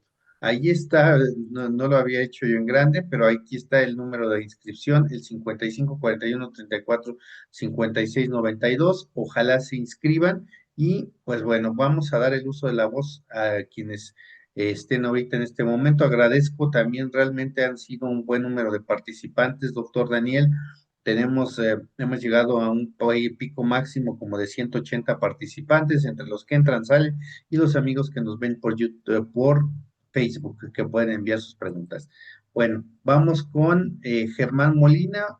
Quien tenga encendida la cámara, le vamos dando uso de la voz. Adelante, abogado Germán Molina. Sí, buenas noches. Gracias por permitirme participar. ¿Sí me escucha? Pues sí. Sí, sí, fuerte y claro. Ok, nada más, una situación aquí que quiero plantear en este sentido. Primero, felicitarlo por la disertación, cuente conmigo, yo sí voy a inscribirme, porque precisamente, como usted nos comentaba, yo estoy aquí, bueno, y digo también en el estado de Nayarit, hay asuntos hasta con 20 años de personas que no están sentenciadas, y es terrible toda esta situación. Pero me acaban de traer un asunto ya para etapa intermedia, donde veo una situación, una inviolabilidad de la comunicación privada. La ofendida toma el teléfono y así lo dice de su marido para ver qué tiene en en su, este, en sus chats de WhatsApp. Descubre precisamente que tiene ahí un video, bueno, no ahí, sino que todavía ya estaba eliminado, lo reinstala y ve que el video de su marido está teniendo relaciones sexuales con una sobrina que es menor, y de ahí se inicia toda una denuncia. La señora llama a la policía, entrega el teléfono, se reenvía el video y ahí empieza todo. Es decir, lleva un disco y lo entrega a la fiscalía con ese video, lo ve el policía de investigación y los lleva también como testigos. Obviamente, prueba material que es el video, en el disco y el teléfono, y los testigos que refieren precisamente cómo se enteraron de esta situación. Entonces, aquí la idea, ya voy para etapa intermedia. Bueno, hasta ahí no tiene ninguna prueba a favor, porque obviamente tuvo abogados que no otorgaron o no realizaron ningún tipo de investigación para efecto de esto, o no se percataron ni los jueces de la violación a derechos humanos. En este sentido,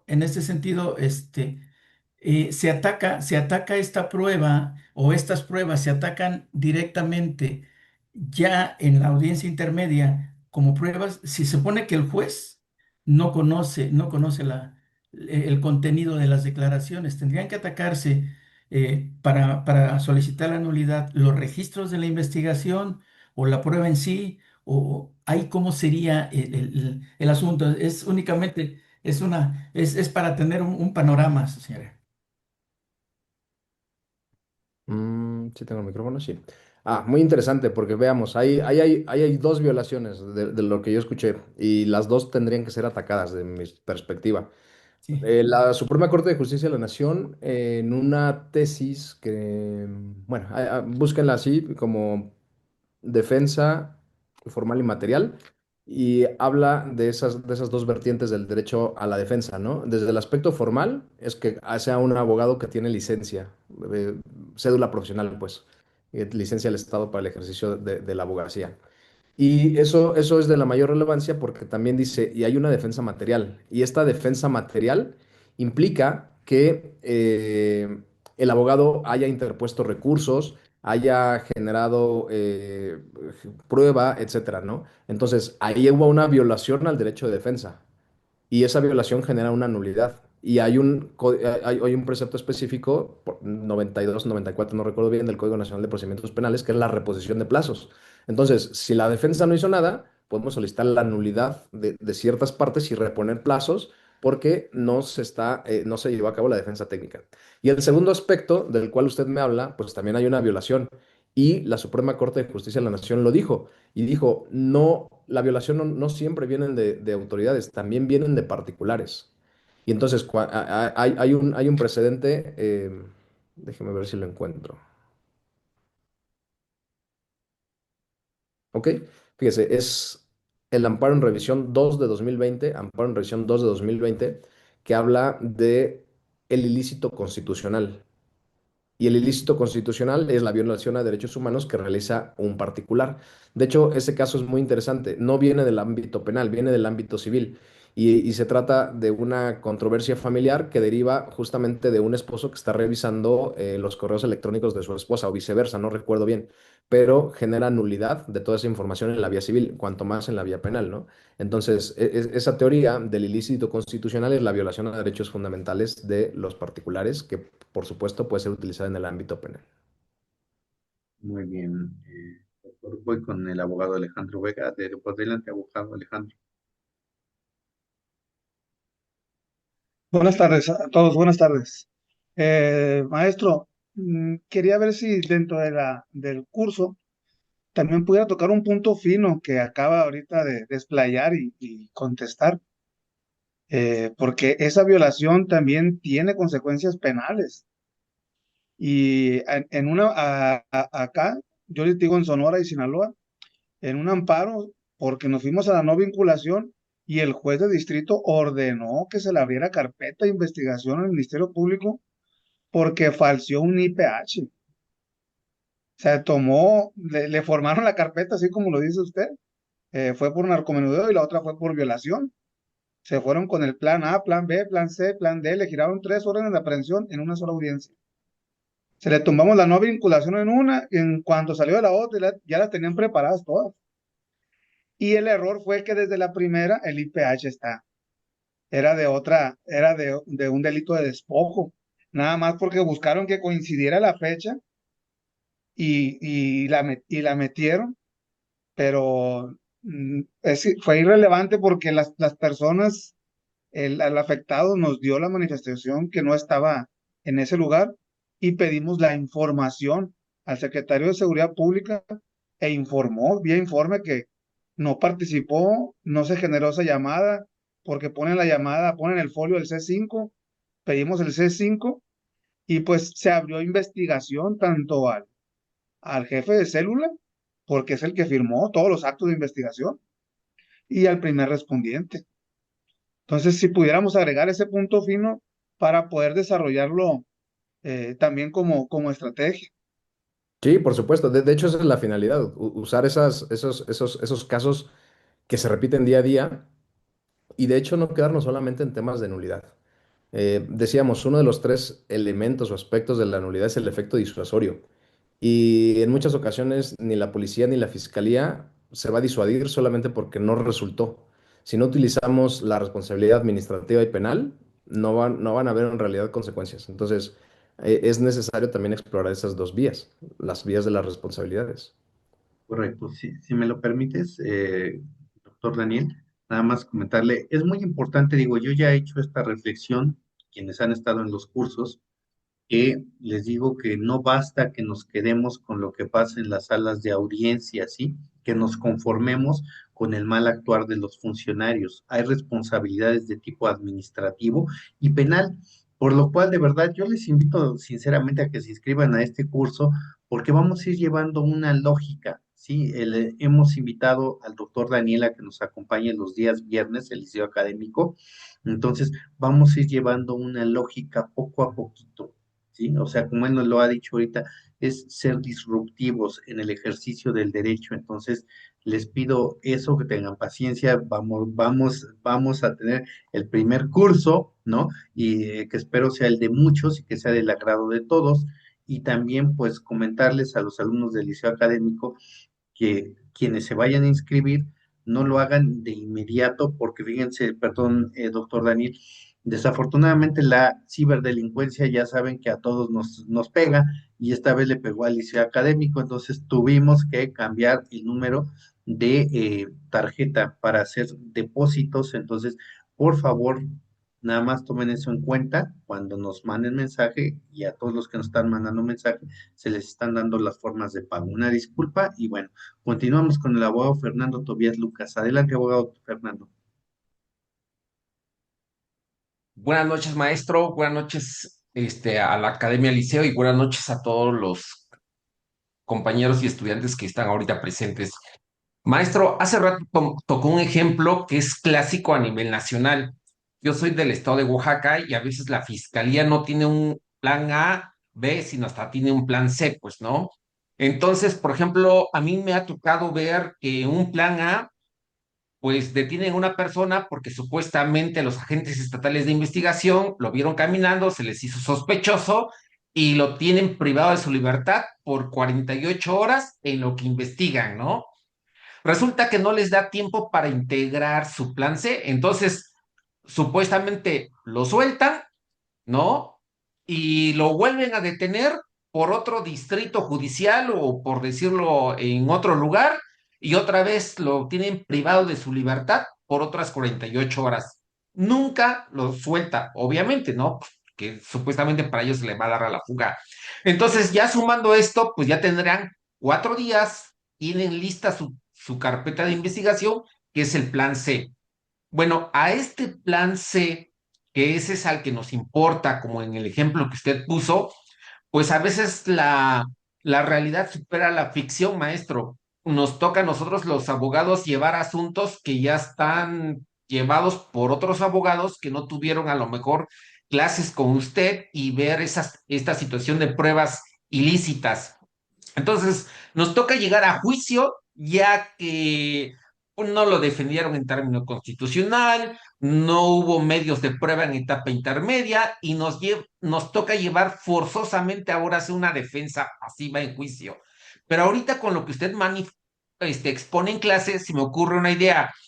Entonces, nosotros podemos pedir las nulidades de esas carpetas de investigación y por lo tanto, todo lo que se actuó para ese plan C en un momento determinado sea declarado ilícito y pueda entonces yo utilizarlo en juicio para obtener una libertad. O simplemente va a servir porque ya estamos en una situación de juicio, pues, ¿no? Ya nos toca a nosotros terminar o tratar de salvar lo que no hizo un abogado anterior, o simplemente me va a servir para declarar la ilicitud y en base en eso pelearlo en juicio, pues, ¿no?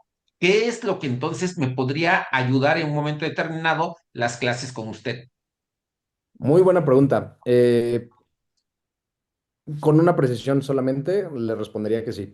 Porque sí, efectivamente, o sea, usted puede ir a nombrarse en este momento a las otras carpetas A, B y C, o las que sean. La A por lo regular, que es la viciosa. Bueno, no sé, es que todo depende porque hay configuraciones muy caprichosas que realizan, ¿no? A, B, C, A, B, A, C, etcétera.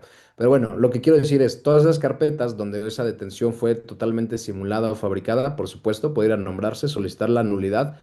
Obtenida la nulidad, ya dijimos, tiene un efecto reflejo y puede usarse en dos momentos, de dos formas.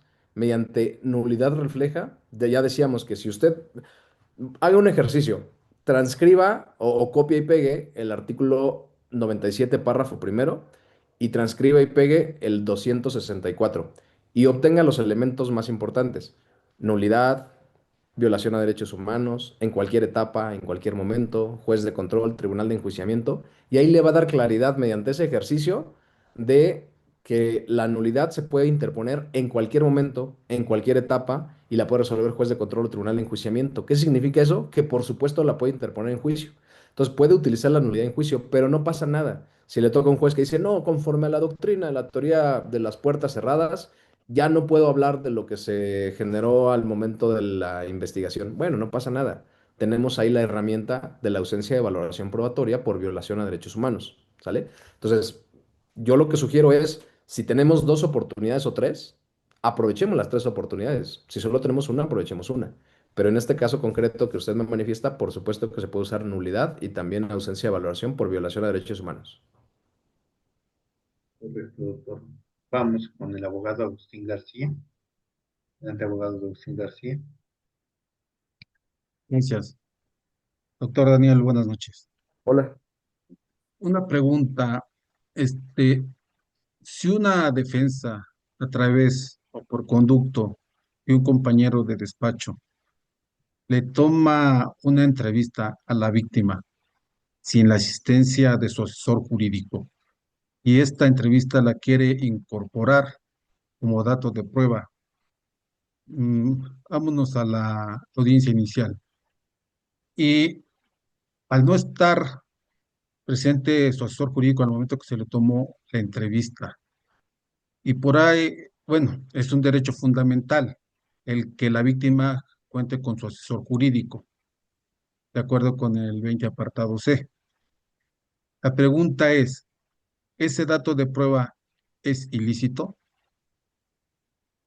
O sea, la Mm, obtención. no le comprendí bien el planteamiento. O sea, pregunta usted si es ilícito porque lo tomó la policía. No, la entrevista la está tomando la propia defensa. Entrevistó a la víctima a través de un abogado, o sea, de un compañero de despacho. Y esa entrevista la quiso incorporar como datos de prueba para una revisión de medida cautelar. Pero el compañero de despacho sí está nombrado. No, no, no, no estaba nombrado como defensor, o sea, nomás digamos, fue para que recabara la entrevista a la víctima, pero no estuvo presente el asesor jurídico victimal. Ah, ya entendí. Ok. Muy interesante el planteamiento. Desde mi perspectiva, y lo digo con toda honestidad, creo que atendiendo al principio de igualdad, debería estar siempre presente el asesor jurídico con la víctima para que no se violenten sus derechos y para que se le informe. No obstante lo anterior, hay un reciente criterio de Esto la es un Corte, recordatorio. que si me lo permiten un segundo, déjenme ver si lo localizo rápidamente.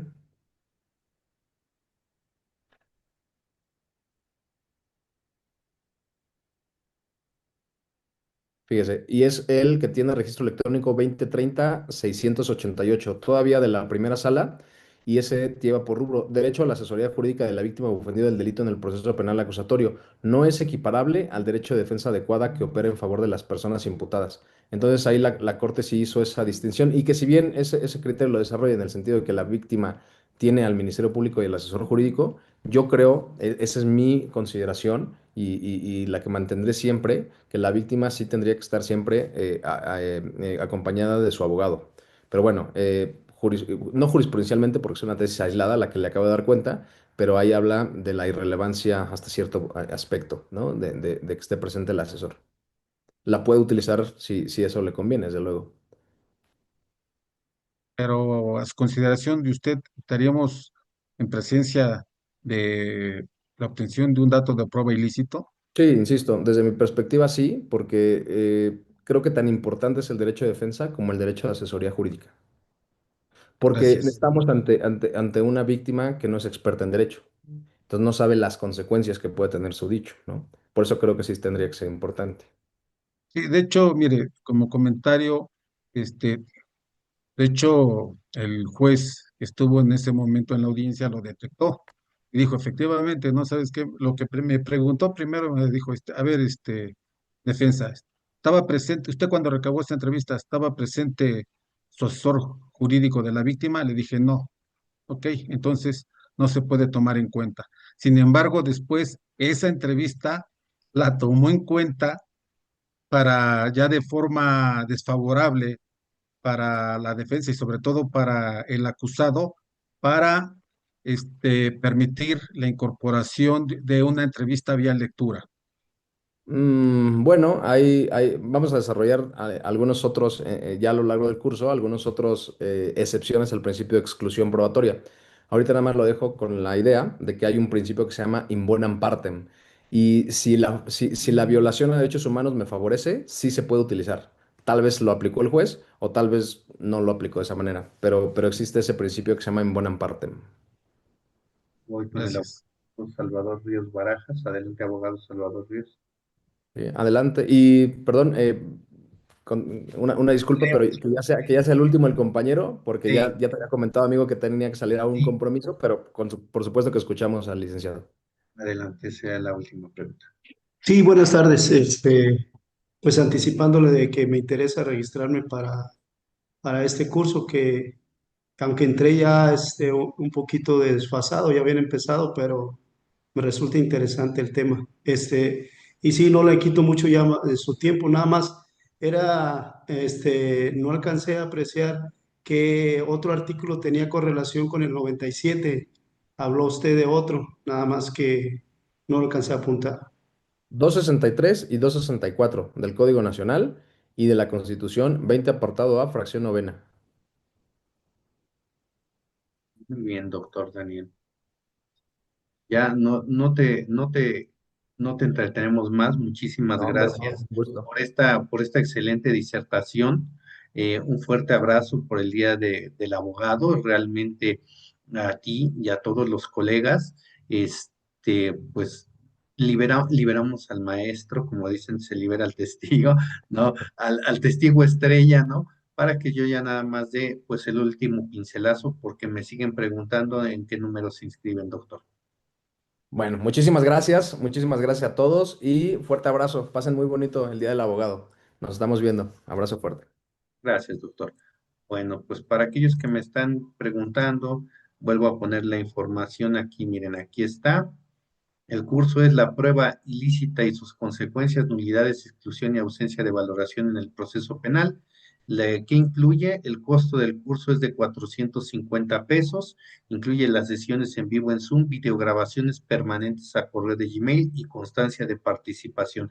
Cuando se dice videograbaciones permanentes a correo de Gmail, es que nunca se les van a borrar.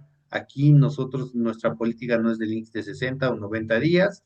Las tres clases se van a impartir los días 17, 24 y 31 de julio, los próximos tres viernes, de 7 a 9 de la noche. Y favor de enviar mensaje quienes estén interesados al WhatsApp 55 41 34 56 92. Esta clase ya veremos si se sube al canal de YouTube o será parte del curso que pues vamos a iniciar con el doctor Venegas. Pues muchísimas gracias a todos y a todas. No sé si alguien tenga alguna duda, quiera comentar algo, y si no, pues damos por cerrada la sesión. Les pido solo que quienes, sobre todo porque hace un rato hay quienes están queriendo hacer depósitos, les decía que la ciberdelincuencia nos alcanzó, entonces por favor estén atentos cuando les enviemos los datos para pago o nos los requieren. ¿No hay ninguna duda más por parte de alguien? Salvador, ¿no? Ok. Que tengan muy buena noche todos, que descansen y muchísimas gracias a quienes nos vieron a través de Facebook Live. Muy buena noche y felicidades a todas las abogadas y abogados que estuvieron presentes el día de hoy.